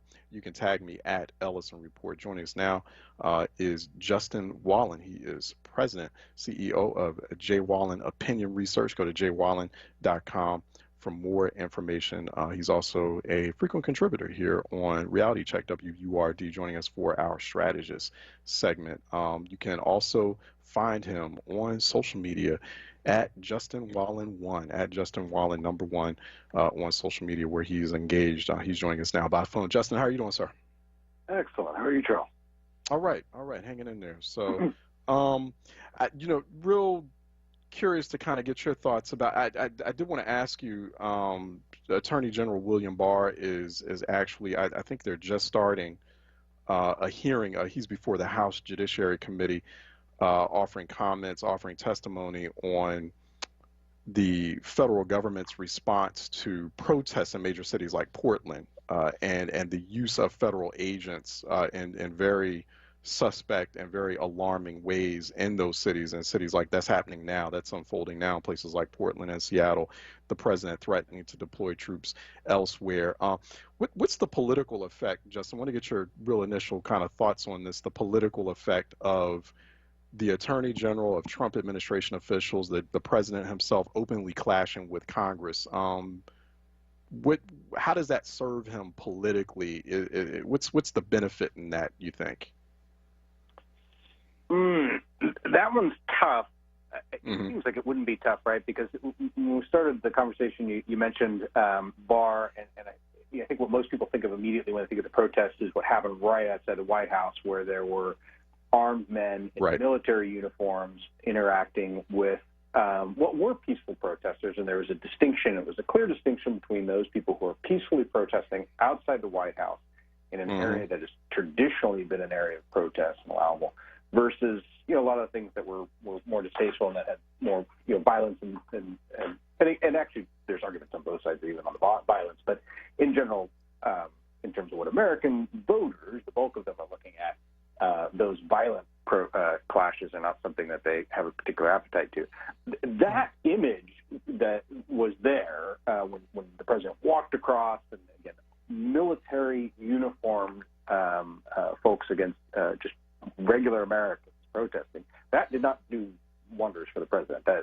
Americans were not, they were troubled by that. And we can talk about that in a little bit more detail. And ultimately, that and a lot of the ways that the presidency has handled the George Floyd, I'm going to just, for the sake of expediency, refer to things as the George Floyd-related incidents, even though it's a much broader topic that has to do with American society. But forgive me, I'm just, for the sake of expediency, use this. Americans are not happy with that. I think that's why we see a significant drop-off in support for Trump, including among white voters, and that's a problem. Now, with the Portland things and with federal agents, I do not see a broad pushback, even awareness among most voters on this yet. I don't see that yet. It may come, it may not come, I don't know. But right now, I don't see that being something that is driving political opinion in the minds of voters. So it's kind of like because I wonder, like, obviously you see the president's strategy here. He's trying to tap into a law and order vein, trying to paint particularly American cities as out of control, as being in a moment of chaos. And so he's the only one that can jump in and is willing to use sufficient resources to quell that chaos, to squash it. And so you can trust him to do it. You can't trust Joe Biden to do it. So and I'm wondering, like, how that if law and order is going to work in any sort of effective way, if we feel like this election is bubbling up to become a law and order election. Yeah, great question. I don't see this becoming a law and order election, and I don't think that is the reason why the gap between Trump and Biden is so. There's a gap. If the election were held today, Trump would lose, but the gap is not huge. So, that gap is relatively narrow, given all the things that are going on right now. I don't think this is going to end up being a law and order election. I really don't. I think it's going to end up being, and I hate to talk about something that is talked about every election. It seems like, pollster can talk about this sort of thing, and then one says, well, it's always that, knucklehead. But it is kind of always that, and it's going to come down to the economy. Because in crises, people want security first. And that security is fleeting right now. So I think that's ultimately what's going to drive voter choices, the bulk of voter choices, including swing voters at the polls. And right now, Biden has not positioned himself as really in a tremendously credible fashion.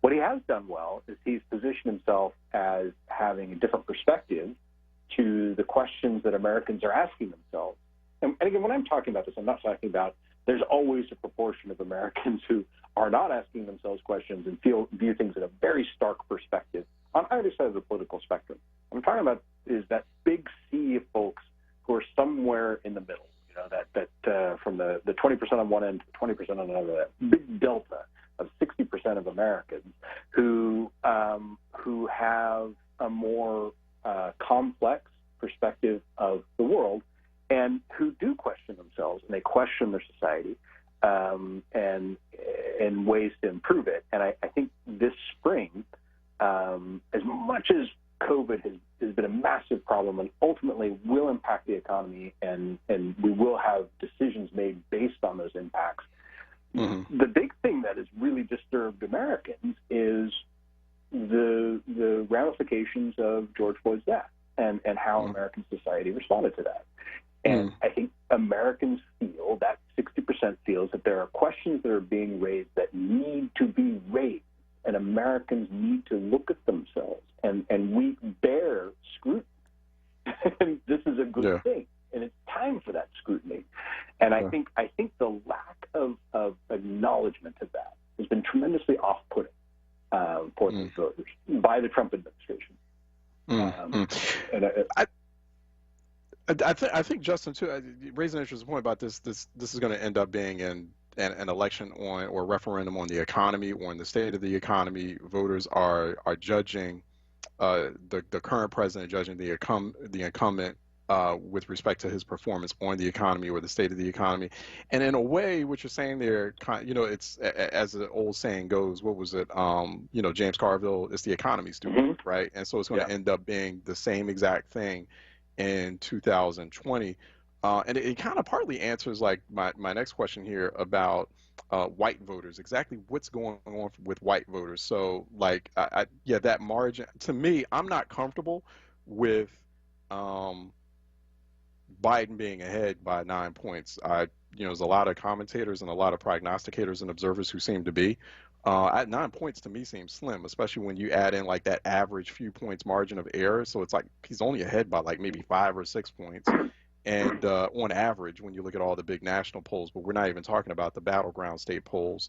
But, you know, the nation's in a dumpster fire, and white voters still, like I was looking at this latest YouGov Economist poll, about half of all white voters, a majority of white voters, still indicating that they'll vote for Trump. And I mean, I'm still just trying to figure out what that is. Like, what is that? Like, the country is in, like, it's a dumpster fire. The pandemic's happening. The economy's tanking.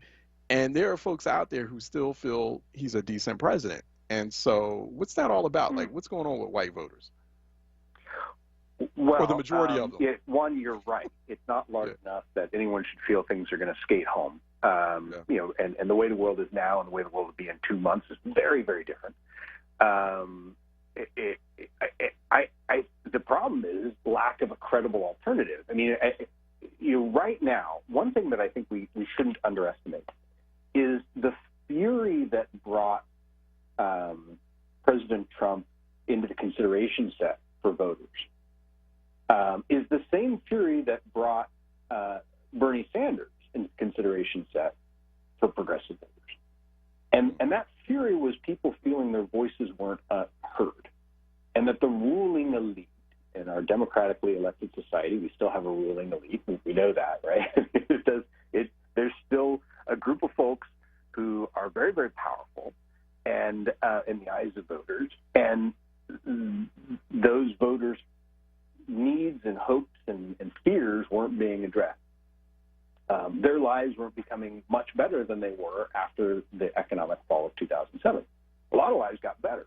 For a whole lot of Americans, they didn't. And that it includes all races. And that fear and anger propelled President Trump to the White House. You can say that when you analyze the people who voted for Trump, it's easy to say, well, white voters elected Trump. That's not true. President Trump was elected by slim margins, just enough people who voted for him among women, Latinos, and to a lesser extent, black voters. He didn't lose big margins of that. So he didn't have to win majorities, but he had to win just enough to get him into the presidency. And it was and won by the people who just didn't turn out to vote, or who ended up voting for a third party alternative. Good point. Yeah, absolutely right. People who chose something else. And why did they choose something else? But because the ruling elite is not what they wanted. That's what they viewed the other candidate as. Well, what's Joe Biden? Joe Biden is a long-term senator, right? A two-time vice president. You don't get any more gold-plated ivory tower than Joe Biden. Now, he can.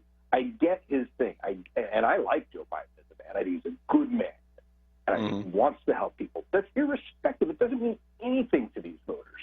What they're looking at and saying, well, wait a minute. So I've got President Trump. No matter what I feel about it, no matter what I'm uncomfortable with, and keep in mind, people who elected President Trump in the beginning weren't necessarily people who wanted to have a beer with President Trump. They may not have liked him. But they cast a ballot for him. And the difference between ruling elite Washington folks who aren't listening to me, even though they say they're listening to me, and Trump, whatever his issues are, that stark divide still exists. And Biden is not the alternative that addresses this in a meaningful way. And if he's going to make real progress, he's got to make it on the economy. That's an interesting point. We're talking with Justin Wallen of J. Wallen Opinion Research. Go to jwallen.com for more information. At Justin Wallen 1, the number 1, as well, for more there, for more engagement on social media. He's joining us here for our regular strategist segment, as he occasionally does here on Reality Check WURD. Still in this Black Lives Matter moment, right, Justin? And so I wonder about, like, going back to white voters, if they're having a gut check about that, and if they're having a gut check electorally. Yeah, economics is going to play real big, or the security of their pocketbook, of their purse, their wallet is going to play real big into how they're voting. But how are they feeling about, like, the racism that's being identified in the moment, their complicity in it, right? And do they vote for Trump also out of fear of that? So, this is the key question to why that gap exists right now. Why Biden has a larger gap than, why he created that gap. I mean, they were head to head. There's all this back and forth for months and months and months, and now he has a real gap. That gap doesn't exist because of the coronavirus situation. It doesn't exist because of the economic situation, which will arguably be worse in 2 months. It exists because of the George Floyd situation. And people being uncomfortable with the administration's response to what is clearly a long-term and deeply held frustration by Americans, Black Americans, and also Latinos. I mean, this whole group of people is driven by Black Americans and concerns about American society. And white Americans are looking at that and saying, this is a discussion that we need to respect this. We need to have this discussion as an American society. And not having that discussion and being dismissive of it is creating that gap that we're seeing, that 10% gap. That's really what's driving that. The administration has not handled this well. And he's not going to close that gap with a quote unquote law and order approach.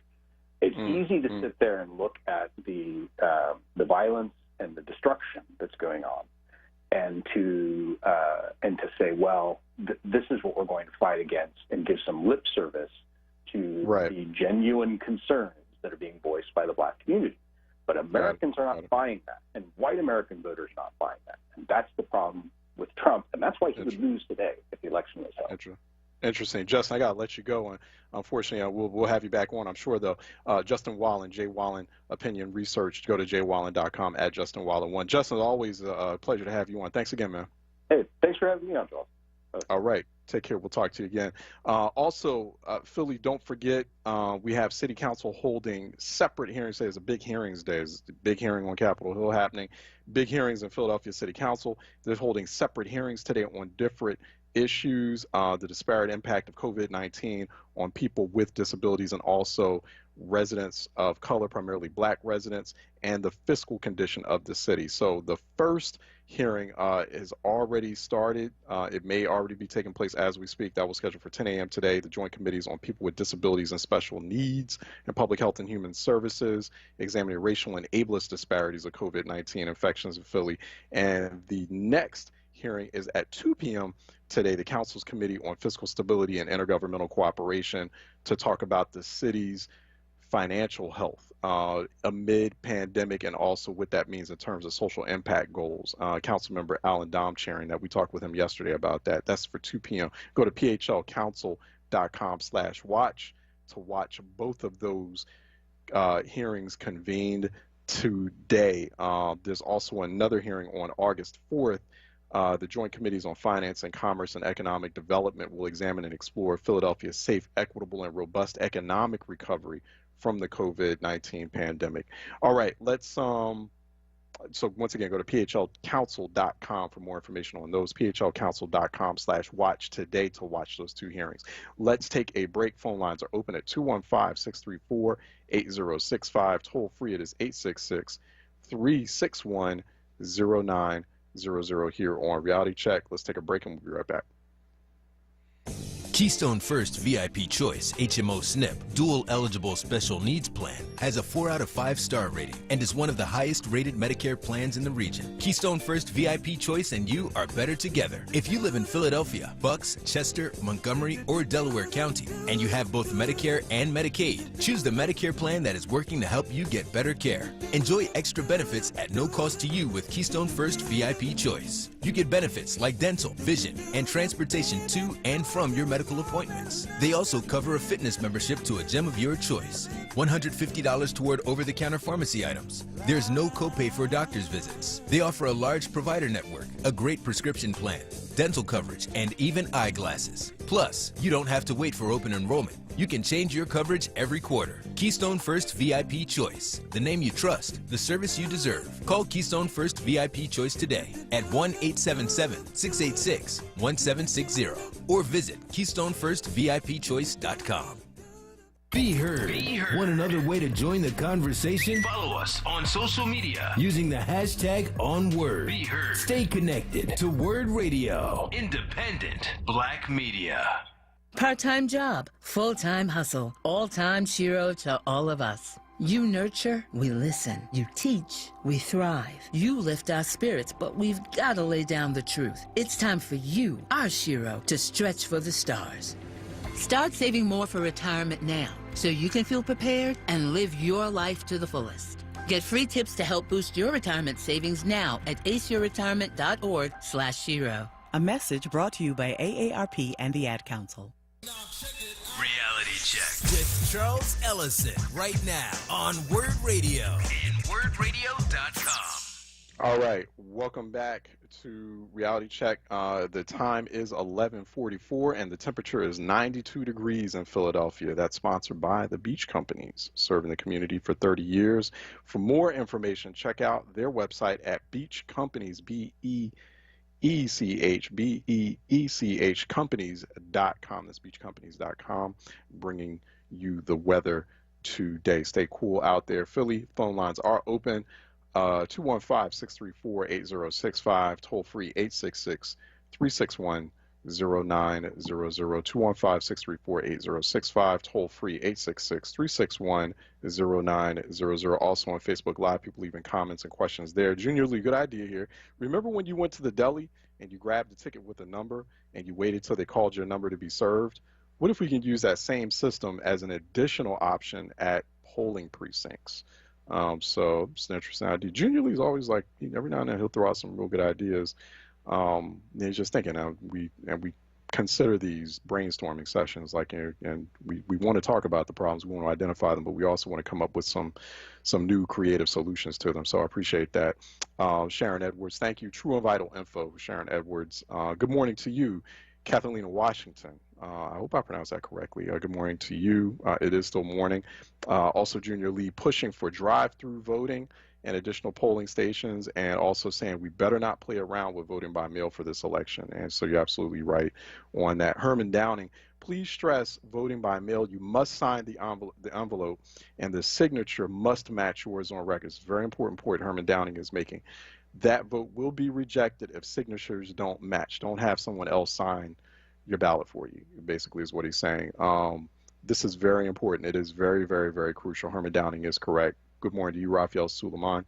Mecca Shabazz saying our young people know when adults truly are committed to them and their issues. Yes, they do. They can smell that out. They can smell that from far away. Also, Afro-descendant youth stand up and demand reparations when you are finally invited to the table of politics. Melissa Brunson, I agree, Charles. Young people should be included in the voting process so they can feel included and empowered. Empowered is the key word. Patricia White, good morning. There are ways that younger people can pay extra college credit. There are schools that will give students credit for doing community service. Yes, so there's a number of folks who have come in. Good morning to you, Asa Khalif, and other folks who are also tuning in by Facebook Live, tuning in by Word TV on Facebook Live, 215-634-8065, toll free 866-361-0900. Let me go to George out of Center City, who's been waiting patiently for a reality check. George? Fine, Charles. How are you? Hey, what's up? Charles, you had some pretty good guests. First thing I want to do is for the sanitation workers, they want to thank you for your show pushing the issue of them getting the hazardous things that they need. Even though they haven't gotten their pay yet, at least they've, been forced to give them the proper equipment that they need, even though over 200 and some of them already kicked the bucket and about another 100 and some of them in the hospital. But that ain't even what I called you for. If we get caught up in any kind of way of thinking about this mail-in ballot or this voting, whatever you want to call it, the only thing going to work in Philadelphia is polls. Now, Trump had already changed the Postal Service, and he ain't like hiding what he's doing. He's telling you they're going to slow the mail up. If you look at evening news and everything, it tells you the worst thing going to be is the mail. People have to get to the polls. That's why if you look all through the country, they're closing polls and shrinking them and all that there. Here, all we have to do is Lisa Daly, Shabir, and Schmidt. They're the three people who are in charge. And in spite of what you hear or what somebody say, they're the ones who call the shots. All this stuff about what can't be open and what can be open, they're caught up in that crap about mail-in voting is good. No, mail-in voting is bad for now. It's not. I disagree, George. I think mail-in voting is a good option. I think it's going to be one of a number of options that people. But George, to say voting by mail is bad, I mean, that's giving people. I mean, you got Republicans telling people that, and Republicans, they saw that vote by mail. It worked. It wasn't perfect, but it was working on some levels, and it's working enough. See, that's the thing. We say, but no, I mean, with respect, I'm just saying, like we say sometimes we're like. We're shooting ourselves in the foot. I mean, these are things that Republicans, including Trump, are actively working against. So they see that there's a benefit in it electorally, politically for us. Everywhere else, in a lot of places in the country, Charles, it worked. Here in Philadelphia, it's proven that it don't work. A lot of people did work. Who said it didn't work in Philly? Charles, who said it didn't work? Let me say this, Charles. If you had all those places open and then election day, you only got like 100 places, 50 places open. What sense do that make? You can't tell me I understand that, but that was done out. I know I understand where you're coming from, but it wasn't out of an abundance of caution. I mean, we were going through a pandemic, and then there was like a big, massive like protest unrest period on top of that. So I mean, it was the first time that anyone had ever went through that. So I mean, I'll give people a little wiggle room on that. I agree with you. I agree with you in the sense that it could be better. And so we want to make sure that it is pulled off. You know what? I mean, I would be real careful of making statements like vote by mail is bad. We better do both. But I'm not playing with that voting by mail. I'm not playing with no mail. I'm going to the poll, and I'm going to tell everybody else, go to the poll where you know it's counted, because Trump already told you he's going to do whatever he has to do. See, Democrats get into this morally right foolishness. oh, we're going to do the right thing. Yeah, he's going to bring a gun to the, to the fight and this and that. But you know what? They say all we can do is use our hands.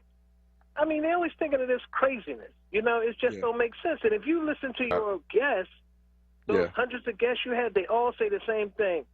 Some places the voting by mail is good. Yeah. Other places is the disaster. And it's going to be a disaster. I don't think I've had anybody say that. I think I've had people say that, there's still issues that had to be worked out. I never heard anybody say it was Charles, a disaster. The reason you hear that, they're not from up this end. They're not from big cities like Philadelphia, Pittsburgh, like, Vegas. A lot of places they tell you that it's not that good now. Before, you could play around with it. Now, every vote counts with Trump did. Now, people can do what they want. I End agree. of the day, I agree. Elections have consequences. Then went from talking about Bernie to talking about this craziness. Oh, well, the greatest thing that ever happened was we could vote by a mail. Yeah, okay. The man just put a postal inspector who's going to close the post office at 5, no overtime, and tell. I mean, every night you see it on the news. So, and I gotta let you go too, Drew, because I gotta let other people on. You raise a good point. That's why. Remember, I'm saying I don't think it's smart to. Well, I think that vote by mail is an option. It is a strong, solid option. It worked well enough where it can be included in the variety of options that are going to be put on the table to address public health concerns, which were happening at the moment. But to your point, yes, we also need to make sure that those open polling precincts are as open as possible and as accessible as possible. So that's why I was saying it's going to be a multimodal election. But you're making some good points, but I would not make a conclusive statement that vote by mail is bad. That's not what I've been talking to like infinite amounts of people all over the country in their respective states about how this thing has been working out. And it worked relatively smoothly given the circumstances. Yes, there are going to be issues. Yes, Trump is like waiting to throw all kinds of stuff in there to throw it off, but we have to be careful. I know we have to talk about a little bit more. Let me go to Lynn out of Darby, who's calling in for a reality check. Lynn? Good morning, Charles. How are you? All right. Good. Look, George don't know what he's talking about. I'm a retired postal worker. I still have family in the post office, and we've been doing voting by mail for years, and it has always worked. And what I want to emphasize is people request their ballots now. Don't wait till the last minute and mail them on a holiday weekend and all that old crazy stuff. Mail in your ballots now. I think it's an excellent option for what we're going through right now. And people, if you want to really help, the post office is hiring. So you can go apply, get a job, and help get the mail-in ballot out. George, I'm sorry, but we're going to fight this. I don't care who he appoints. We want our jobs. Trump is trying to privatize the post office. So, we're going to do everything to get this mail out, whether this guy is in or out. The mail-in ballot works. Thank you, Charles. Have a nice day. Yeah, no, thanks so much, Lynn. I wish we had for a little bit more time so you could kind of talk to us about some of the experiences that your family is going through in the Postal Service. I mean, I hear where George is coming from. There's a lot of stress that the Postal Service is going through, and a lot of games are being played. But you're going to have to put a variety of options on the table to make sure that this works. Let me go to Sister Murray out of Northern Liberties, who's calling in for a reality check. Sister Murray? Good morning, Charles. How are you? And thanks for receiving Hey, my good morning. call. How you doing? I'm always happy to hear from you. Charles, listen, we have to really stay focused. We already know that these are games that he's playing. We already know that he's going to throw every trick in the book at us. And so all we have to do, just like that sister just got off the phone and said, start mailing in your ballots now. We know what works. Mail-in ballots is the new way of voting. It's going to stay the new way. So you can't get no easier than this, Charles, in your own home, filling out your ballot, and then mailing it, go to the mailbox and put it back in there. Or even take it to City Hall and drop it in once they send it to you.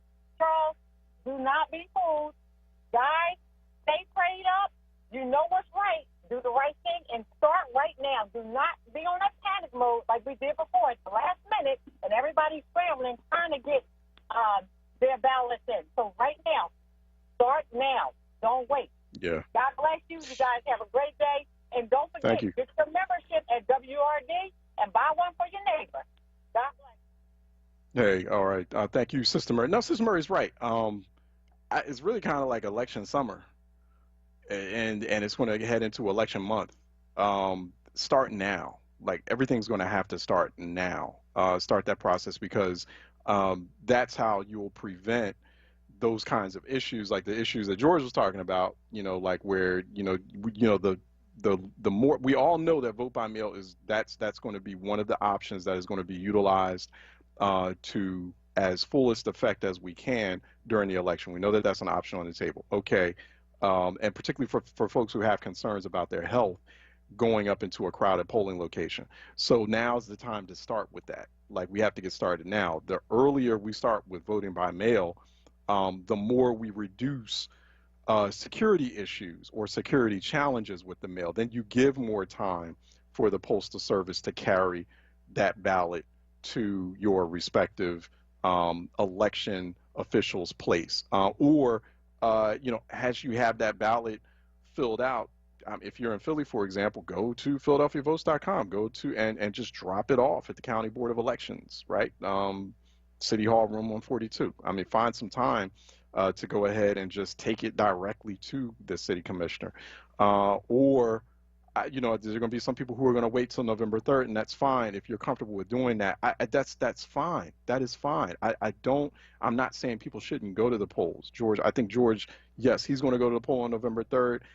Because I'm a political junkie, I might find myself going to the poll on November 3rd. I went straight to the poll on June 2nd because I just wanted to see that experience. I wanted to be able to talk about it, and that's just me. I was all, basically masked up and all of that, and I took all the necessary precautions, but so I didn't endanger myself and my family. But that was my personal choice. But in exercising our personal choices, our personal option for the vote, we shouldn't slam the other options, or we shouldn't shame other people for wanting to exercise or look into that option. As long as people are voting, I'm good with it. As long as you're voting, as long as you're registered and you're turning out and you're voting, I'm good with that. And we just have to make sure that every aspect of this election is administered as carefully as smoothly and efficiently as possible. Okay, let's take a break, and when we come back on the other side, we'll be talking with Oregon State Representative Janelle Bynum, representing parts of Portland, Oregon. She's going to talk to us about that situation in Portland. Coming up next here on Reality Check 96.1 FM, 900 AM, WordRadio.com, Word TV, Word app. Stay tuned. We'll be right back. So you just finished binge watching that entire TV series? Now it's time to binge listen at WordRadio.com. Check out our archives of WURD on demand and listen to some of the most memorable moments from your favorite hosts. Word Radio on demand. Check it out right now at WordRadio.com/podcasts. Brothers and sisters, we've seen enough. It's time to get together. We can do big things together, just like they did. President Obama and Vice President Biden passed healthcare reform, helped rescue the auto industry, and created more than 15 million jobs. And right now, together, we can help Joe Biden do it again as president, to unify this country and fix the issues that we're facing right now. Real police reform, expanding access to high-quality education, protecting our right to vote, and rebuilding the economy so that it works for us. Now is the time for us to rise up and do this together with Joe Biden. Go to joebiden.com/BlackAmerica to learn more. I'm Joe Biden, candidate for president, and I approve this message. Paid for by Biden for President. Do you need health insurance for your children? The Children's Health Insurance Program, also known as CHIP, provides quality, affordable health insurance for Pennsylvania kids. CHIP ensures that kids can go to the doctor, receive health screenings and vaccines, and get what they need to live a healthy childhood. Families can be covered by CHIP no matter how much money they make. If you've experienced a recent change in employment or income, CHIP may be a good option for your family. Visit ChipCoversPAKids.com to apply or learn more. Paid for with Pennsylvania taxpayer dollars. We are progressive and proud and interactive. Follow us on Twitter, Instagram, and YouTube at onWURD. This is Word Radio, 96.1 FM and 900 AM WURD Philadelphia. Streaming live at wordradio.com.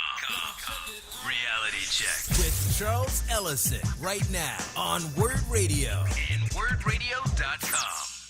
All right, welcome back to Reality Check 96.1 FM, 900 AM, wordradio.com, Word TV, Word app. You can also, many of you can touch base with us through our Facebook live stream at facebook.com/4word, facebook.com/4word. We do that on Word TV or by Word TV, youtube.com/onWord. I don't watch YouTube at the same time I'm watching the Facebook live stream.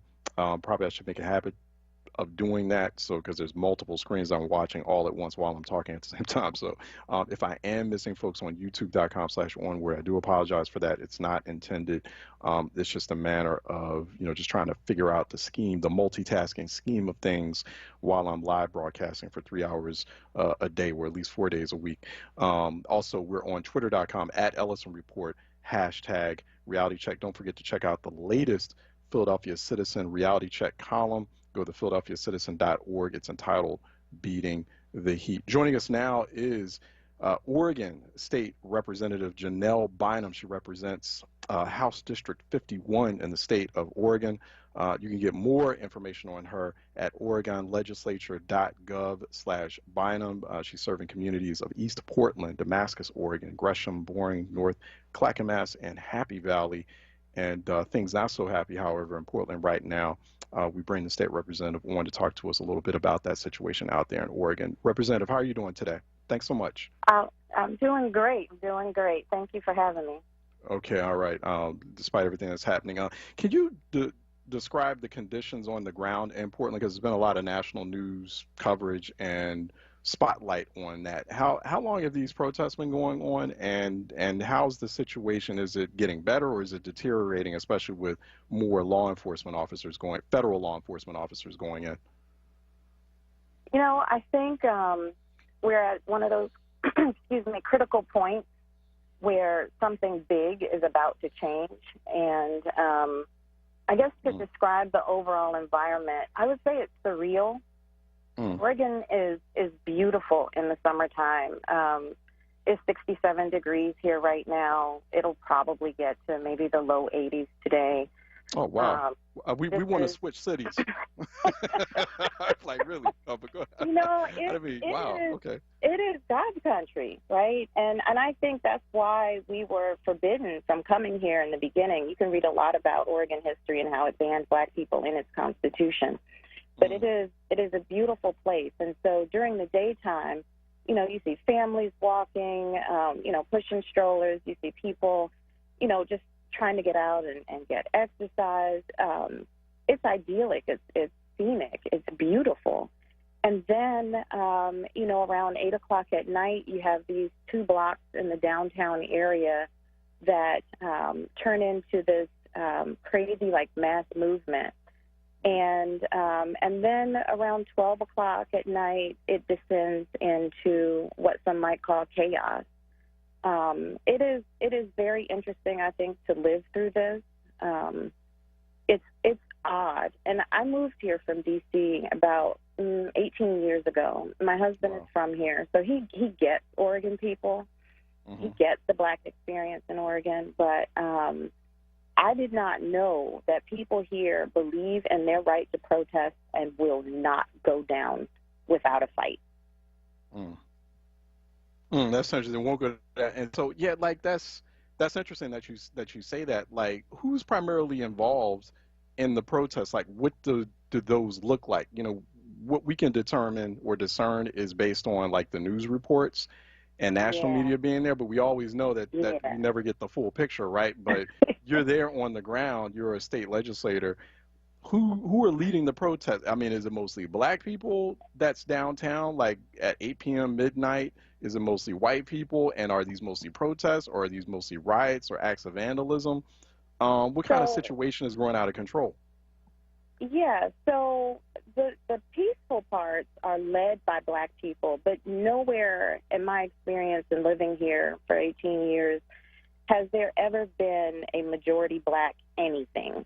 If you go to the Roots concert, my husband loves to go to concerts. We went to the Roots. There were more white people than Black people.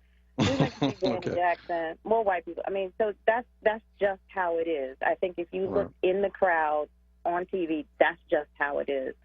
And so there are a group of, progressive people, progressive white people who are, like, down for the cause. The same way we won civil rights in the 60s with, a full cohort of people from different religions, different colors. That's what it feels like here. The anarchy, it ain't us. That I can tell you. There are anarchists embedded in these peaceful protests who just want to mess stuff up. That's real. And I believe the police know who they are. The only difference is that if these protests in the beginning were, the white women with the pea hat, we wouldn't have had tear gas. We wouldn't have had rubber bullets. That's the difference. We're talking with State Representative Janelle Bynum, Oregon State Representative Janelle Bynum. You can also go to @BynumForTheWin on Twitter, on social media where she's engaged, but more information on her OregonLegislature.gov/Bynum. She's joining us here on Reality Check, calling us or joining us by phone from her district, House District 51, which includes parts of Portland, East Portland more specifically. How concerned are you about with everything sort of, or like you described, like, and in the evenings, like around midnight, it just, it's like a full moon kind of situation you described. It descends into chaos. How concerned are you now about the federal law enforcement intervention or more federal law enforcement agents going in? And then you're seeing images of federal law enforcement grabbing people and putting them into vans. Like, how concerned are you about that? So you know how you have that crazy abusive relationship where they say something to you and you don't even know what to respond to first?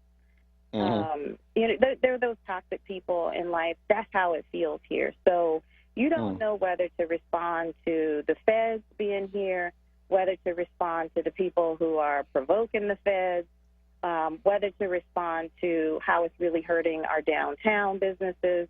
Like, all of that is happening. And so for me as a legislator, I'm also worried about my family and my kids.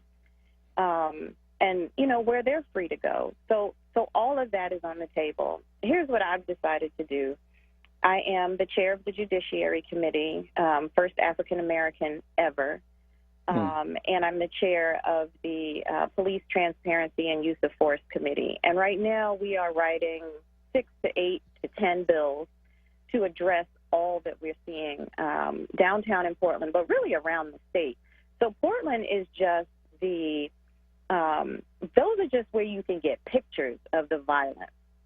Around the state, there are pockets of violence against Black people where they try to trick you into believing that you're not being profiled or you're not being mistreated.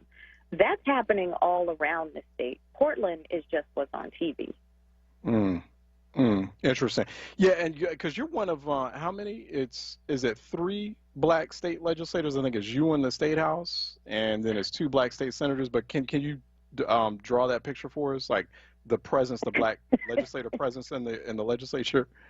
Right. So there's 90 of us, and then we have one young lady who was appointed. So there's 2 of us in the House, and then there's 2 African-American senators in the Senate, and there are 90 total in the legislative body. I will be the only one next year because the other young lady will not. She was just filling, not just, but she was filling a seat. I wish I could have her back because the numbers matter. All of a sudden, now we have a voice. Now we have bills to send each other back and forth between the 2 chambers. To have somebody to pass a bill to is important, and we didn't have that before. Wow. So you're going to be the only Black person in the Oregon State Legislature. You already described a situation where it can feel very isolating being someone black in Oregon. And what's that interface like? I'm just real curious. I don't know if you'd like to have that conversation, but I'm open to anything. What's that? I'm open to anything. Oh, okay, excellent. We appreciate that too. Being fellow East Coasters at one point, but what's the interface like? The interaction between you being a black legislator and your other like white colleagues. I work with really good people. Many of them have been supportive.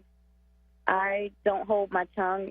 Growing up in D.C., the daughter of teachers, you learn your voice. And black women, as you can see, we don't really back down. And so you do this very coordinated dance of being able to tell people exactly where you stand, exactly why what they may have said or done was offensive or racist or continuing structural racism. You do this fine dance, and I've been able to make some very significant changes. We passed the first unlawful summoning law, which is basically you can't call the police on black people in your neighborhood just for existing. We've passed, crime reform with respect to juveniles. So we have good people, but, they don't have the same life experience that I have. So I would say it's heavy to try to explain things to them, but we've been able to make good progress. And I just, I want to keep doing this work because it makes a difference. Yeah. No, that's good to hear. So that's passing a law that like, because we had that, and I've been having a lot of conversations with legislators, primarily like out on the east side of things, about like those 911 calls living while black. So that was a big effort in Oregon as well. That's so you were part of that. I did see that at some early point. So now that's law. Like it's against the law to be calling to make fake 911 calls on black people. Like you will get prosecuted for that. Well, it's not a crime. So the interesting thing that the angle we took, I was profiled when I was canvassing for my first reelection, second term. And we took a restorative justice approach where the person who was profiled could sue the person who profiled them. And that way they could maintain control of the process. When you have a criminal process, that lands with the police, whether they pursue charges, the DA, whether they pursue the charges, who has the better lawyer, all of that. No, in the bill that we wrote, you can take somebody to court in small claims court. You can get a lawyer. You can not get a lawyer. You can sue for damages. It starts with a $250 civil penalty, but you are covered in the most extraordinary of ways. So I don't think we've had to use the law yet, but people certainly know that is not something that you can get away with here in Oregon anymore. No, that's good. No, that's because I think more people need to do that. There needs to be. I think that's when you start kind of bringing it to a stop. When people know they can get in severe trouble. It's not enough to just shame people on social media and get them fired from their job, because white people can find a job like after they it's easy for it's easy for Karen and Amy to find a job. Like they will get a job. Like it's hard for us to find a job when we get fired or terminated. It's like it has to go a step further. Like they have to know, what, I could end up in jail. They need to feel what it's like to be us when we're forced to navigate through the criminal justice system. And then, best believe they'll stop. And so I think that's good to hear. More about Black life in Portland, Black life in a place like Portland, Oregon. It's also like a hotbed of white nationalist activity, right? Because our current police chief was your previous police chief. Yeah. And a black woman, and she had a real difficult time in Portland for a while, managing that situation, white nationalist elements within the Portland Police Department. How hard has that been? So white nationalism is embedded in everything. It's in the air here. It's in the streets. It's in the water. It's in the blood. And it's hard for people to see because they've never had to challenge it. Even the way she was treated when she was here, they did a really nasty cover on the Willamette Week newspaper that was just horrible. People, a lot of times people have never worked for anybody black. And so there's this anti-blackness that is just in them. They don't know why. So they won't follow your instructions. They may sabotage your work.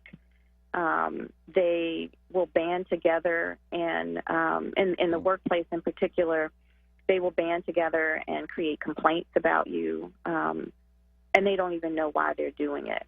Now, that's the undercover part. The outward people, they come out to protest every once in a while, but what we've seen is in the peaceful, like Black Lives Matter protests that have been in the suburbs, they're the ones that come out and drive their big trucks alongside the processional. They run through town with their flag. That's how you see it manifest here now. And so that's, but I mean, you still what's like the black population in Oregon again, and a place like Portland? It's like 2% and 6% ish in Portland. Every time we have family that come here, they're like, "Where are the black people?" Right. Then, it's interesting. There's 2, maybe 3 different types of not types, but sets of people. They're the transplants, people like me that may have come here because of marriage or because of Nike and Intel, Adidas. Those people are here, or the universities. And then you have the people who were like born and raised here, who may have come here to work their grandparents came to work in the wartime industries, like the trains, the shipyards, and sleeping car porters. Right.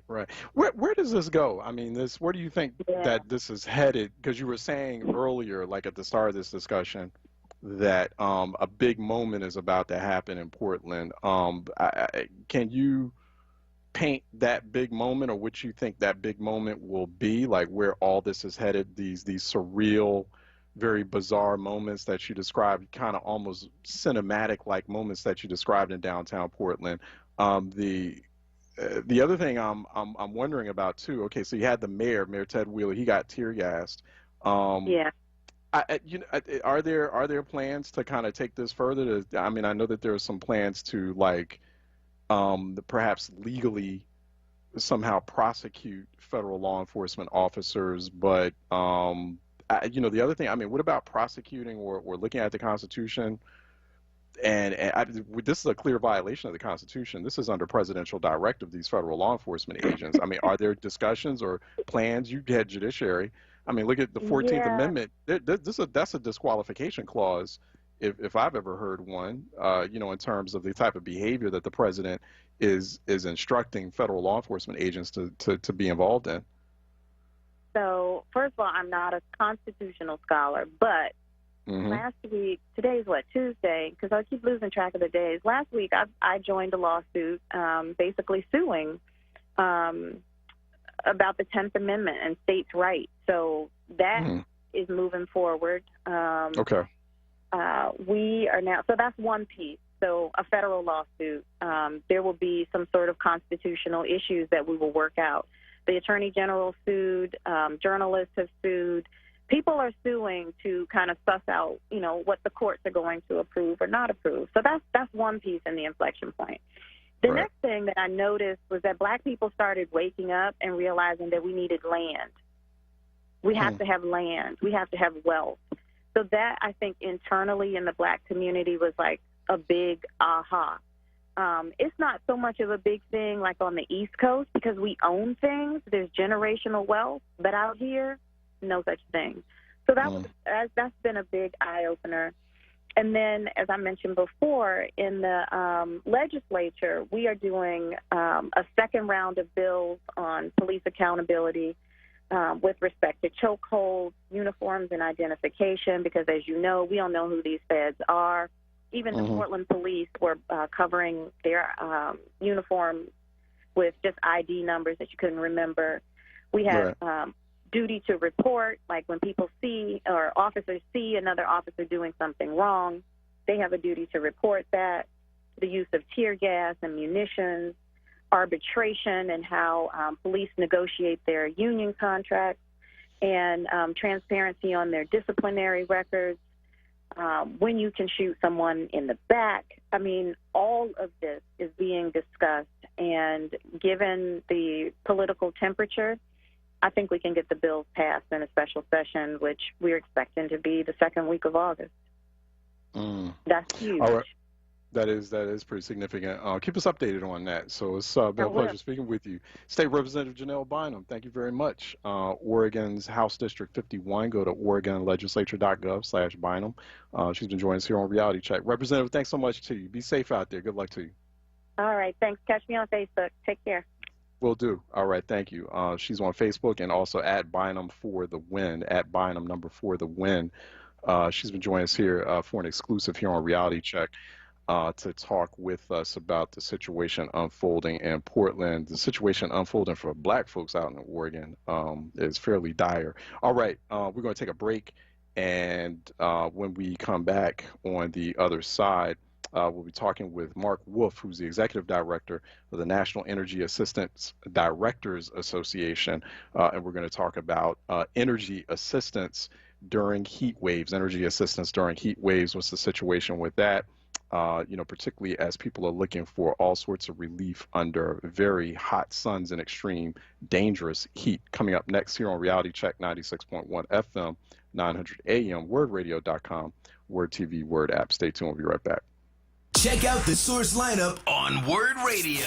Mondays, get ready for the rapping professor, Dr. Aaron Smith. On Tuesdays, it's Andrea Lawful Sanders. Then on Wednesdays, it's the Black Women's Leadership Council. On Thursdays, it's a second helping of Andrea Lawful Sanders. And on Fridays, it's Tiffany Bacon. Don't miss the Source. Monday through Thursday, 1 p.m. to 4 p.m. and Fridays, 10 a.m. to 1 p.m. Exclusively on Word Radio, 96.1 FM and 900 AM WURD. Streaming live on wordradio.com and on the Word Radio app. Recovery starts with a call. Pennsylvania's Substance Use Disorder Hotline is staffed by real people who are trained to help. They're here 24 hours a day, 7 days a week. They'll get you or your loved one into treatment regardless of your access to insurance. If you or someone you know is suffering from addiction, call 1-800-662-HELP. Recovery starts with a call. Paid for with Pennsylvania taxpayer dollars. Listen live at wordradio.com. Hey, Word family! Our friends at Amoroso's Baking Company are hiring right now. Amoroso's has been baking the delicious bread in our community for over 100 years, and they want you to join their team today. The old and the young love Amoroso's, and they are hiring right now. Check it out. They offer fair pay and provide health, dental, and prescription plans after 90 days employment. Call 856-754-0355 or visit amorosos.com for details. Reality Check with Charles Ellison right now on Word Radio and wordradio.com. All right, welcome back to Reality Check 96.1 FM, 900 AM, wordradio.com, Word TV, Word app on your favorite smartphone or tablet devices while you're watching us on Facebook Live, facebook.com/4word, where we are live on Word TV, youtube.com/onWord as well. You can leave comments, you can leave feedback, questions on our Facebook live stream, which many of you are doing. Many of you out there in Word listening land do happen to use Facebook and are connecting with us through Facebook Live. You can also send us questions, feedback, comments on twitter.com @Ellison Report. Tag us there at Ellison Report.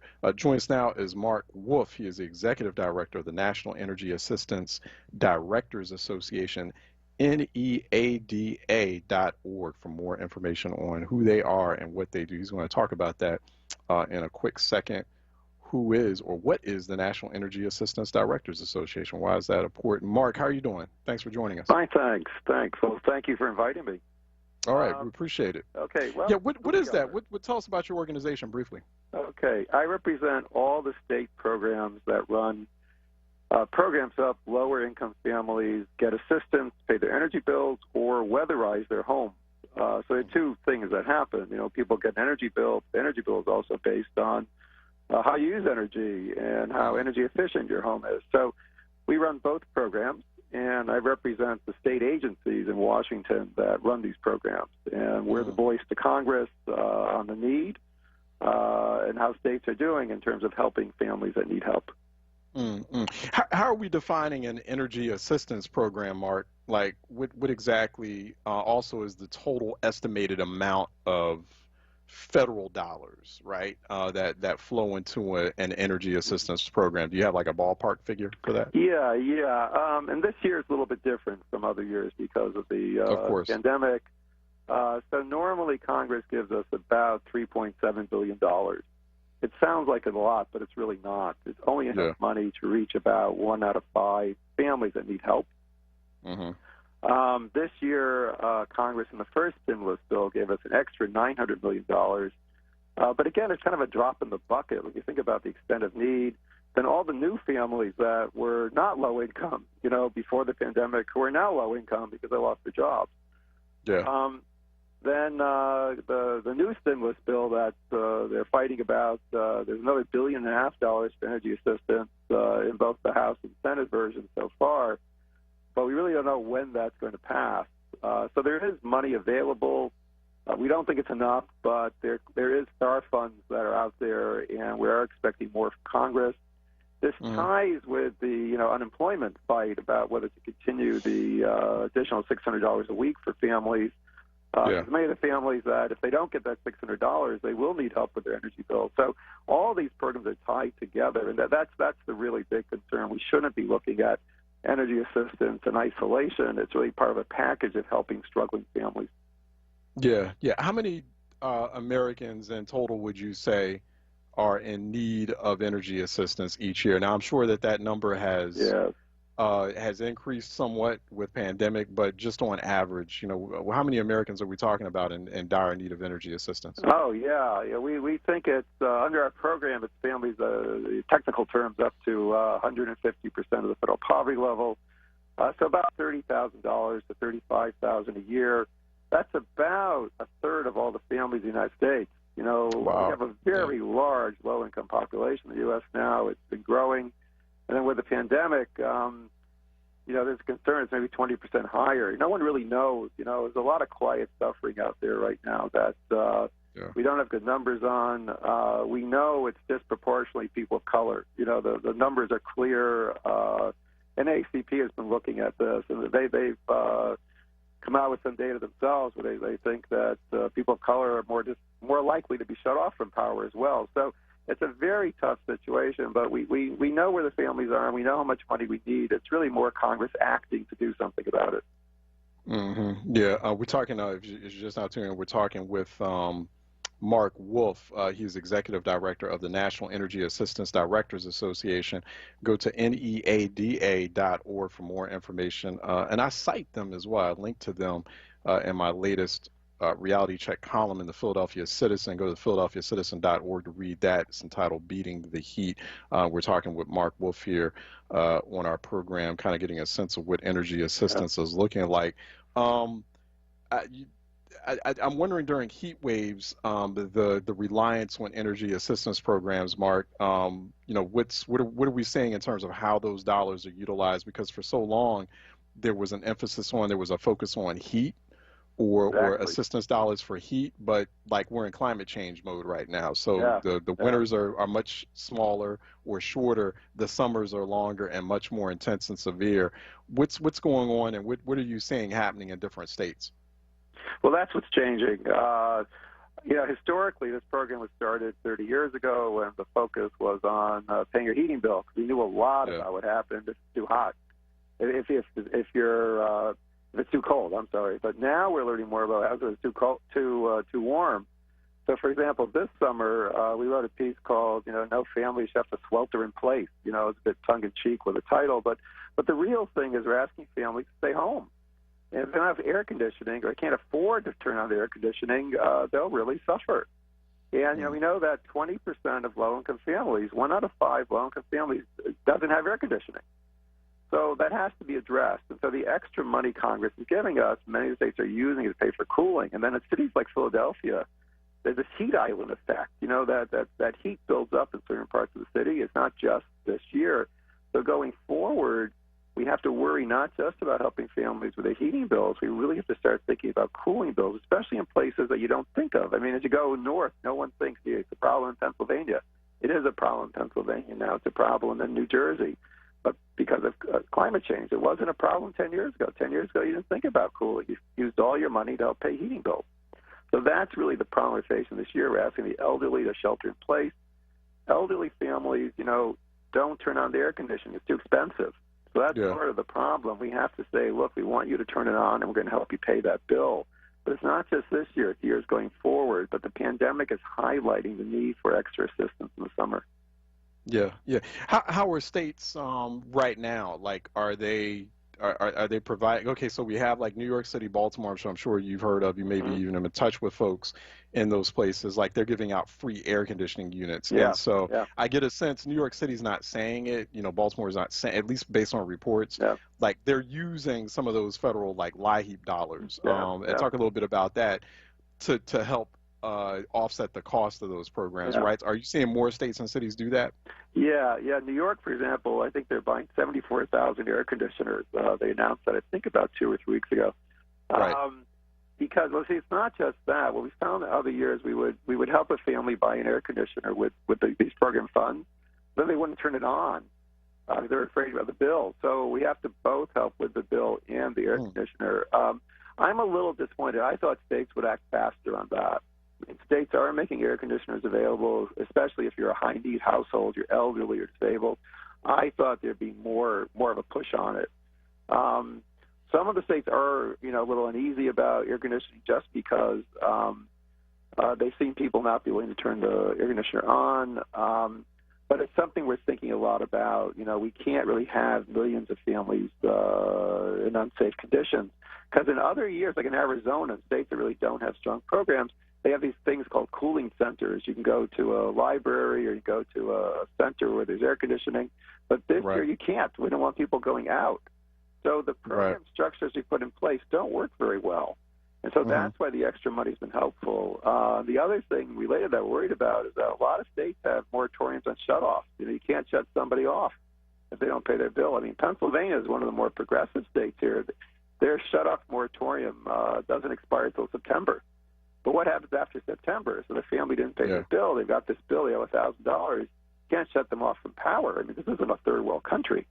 But those things are out there. And when we look at the sort of looming situation, for lack of a better word, we have a lot of people who in this country who have very little money. Their jobs don't pay very much. And right now they might be unemployed. They're relying on unemployment or programs like LIHEAP to get through. What happens when those programs expire? We could have a real public health catastrophe in our hands, but we're not there yet. Congress clearly is talking about it.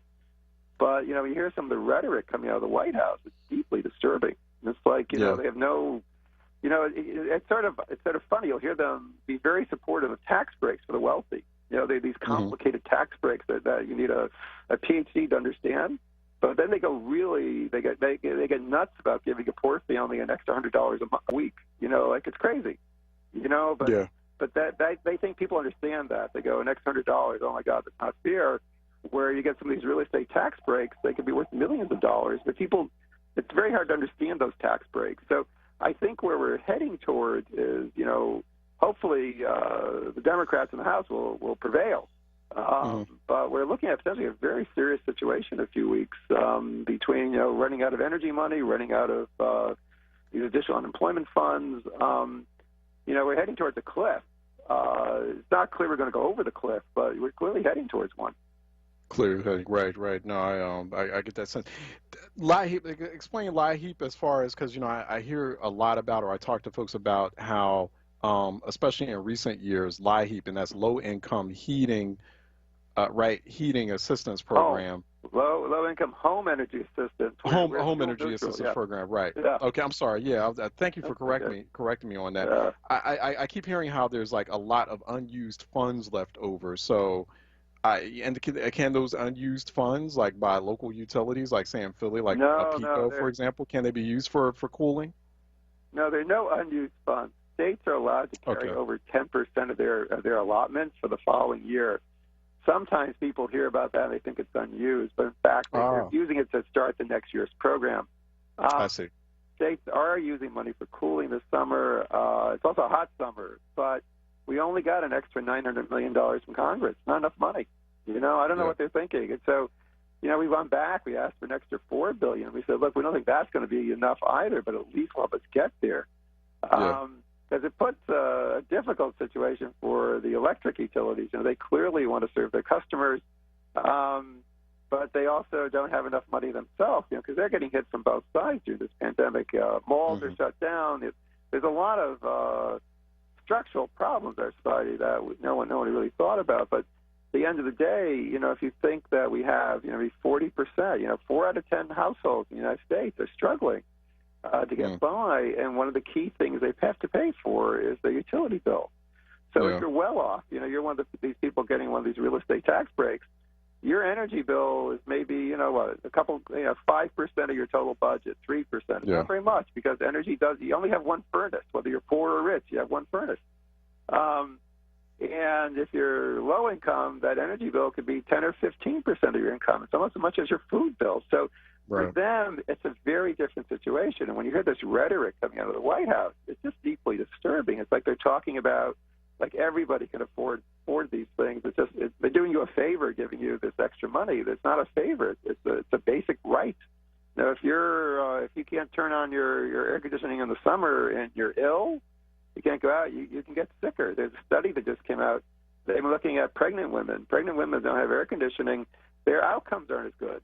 If you're pregnant during the summer in a hot apartment, you're less likely to have a good outcome when you give birth. So all of this data shows that it's more of a public health issue. It's not charity. This is a public health concern that we have to as a basic right for our citizens. I mean, it just seems so evident, but when you hear that rhetoric, you have to raise your eyebrows. How does it I'm real curious, Mark. I don't know if you know the answer to this, but how does it work? How are you? Because it's here like utilities or certain products or tools like air conditioning or even like heating or HVAC systems. They're seen as an amenity, right? How is it viewed in other countries? Like, how are they treating utilities? Like you're saying here, like these utilities are essential. They're a right. And I don't know the answer to this, but I'm wondering if you do. How is it treated in other countries, other societies? Well, it depends, again, where you are. So in the United States, where we have a lot of holes in our safety net, is the best way to say it. There's not one set of basic income support. In Europe, there are basic rights. You have basic income support. So energy is part of that. They are looking at Europe as doing supplemental energy bills as well, but their basic package to help families is just much better. You know, you have a guaranteed right towards education. You can send your kids to college without having to go into debt. In Europe, they have basic health insurance coverage that everyone gets. You don't have to worry about going to the doctor. So you don't have the same kinds of problems that you have here. So here, you know, the energy program might actually be better than some European countries, but our health program is terrible. You can't go to the dentist. Those kinds of things. So there's far more pressures on a low-income family in the United States than, say, a low-income family in France. That's really the difference, that our programs are just not as comprehensive or coherent. And so an elderly family in the U.S. gets a Social Security benefit, but it's not enough to pay their cooling bill. In Europe, they would get a supplement because their basic coverage for families in the bottom half is just so much better than here. Yeah. We've been talking with Mark Wolf. It sounds like, yeah, I know a lot of people listening are probably like, well, I want to move to Europe. Like, I want to live in Europe. Like, how can let me see if I can try to sing about that. You have 10 seconds. So I had this meeting with a minister in Wales a couple of years ago, and he was the health minister, I think, and we're talking, and he said, you know, we got a problem in this country. Healthcare costs are going up too high. So I thought, I know what he's going to say next. He's going to say, we're going to cut the health bill. And so he looked at me and said, so you know what we're going to do? I said, no, what? He said, we're going to weatherize old people's houses so when they get up in the middle of the night, to go to the bathroom, they don't stumble, they're more likely to feel safe, and they won't have to go to the hospital. That's going to lower the healthcare bills. And I thought, wow, that's how you think? That's so amazing. But they think holistically. They think about the whole picture. Here, we would just say, well, that's not our problem, those kinds of things. Or here we'd say, well, they're not related because a different agency handles it. So when you're in Europe, they think more holistically. They think more about public health, and it's much stronger. That's why their outcomes in COVID are better. Here, we're all over the place. And so, but anyway, I wouldn't leave your listener. One last thing. We do have programs. We do have funding. It's not as much as we want. Certainly call your local community action agency if you need help. Call your utility. Tell them you're having trouble with your bill. They'll help you work out a plan. Don't wait. Don't wait till it's too late. In a lot of states that shut off moratoriums, we are trying to make sure people stay safe this summer and into the fall. Yeah, we've been talking with Mark. Well, thanks, Mark. I really appreciate the information here. So we got to get you back on and keep us updated at some later point. Mark Wolf, Executive Director, National Energy Assistance Directors Association. Go to neada.org for more information. Mark, thanks for your time. Really appreciate it. Okay, thank you. I appreciate the insights. Let's take a break. It's a very sobering picture Mark painted as well too, but definitely more food for thought and things to act on. 215-634-8065, 866-361-0900. Phone lines are open. Let's take a break and we'll be right back. This message is from the Philadelphia Department of Public Health. COVID-19 is still a threat in our communities, but we can all do something simple to help stop the spread. It's critically important to wear a mask or face covering whenever you're in public or around others. Yes, even while social distancing. Wearing a mask shows you care for yourself and your community and is essential to slowing the spread of COVID-19. So love yourself, love your neighbors, wear a mask. Support independent black media and join the onWURD movement now at 215-425-7875 or visit wordradio.com. Listen to Laborers Live. We created the weekend, we created the 40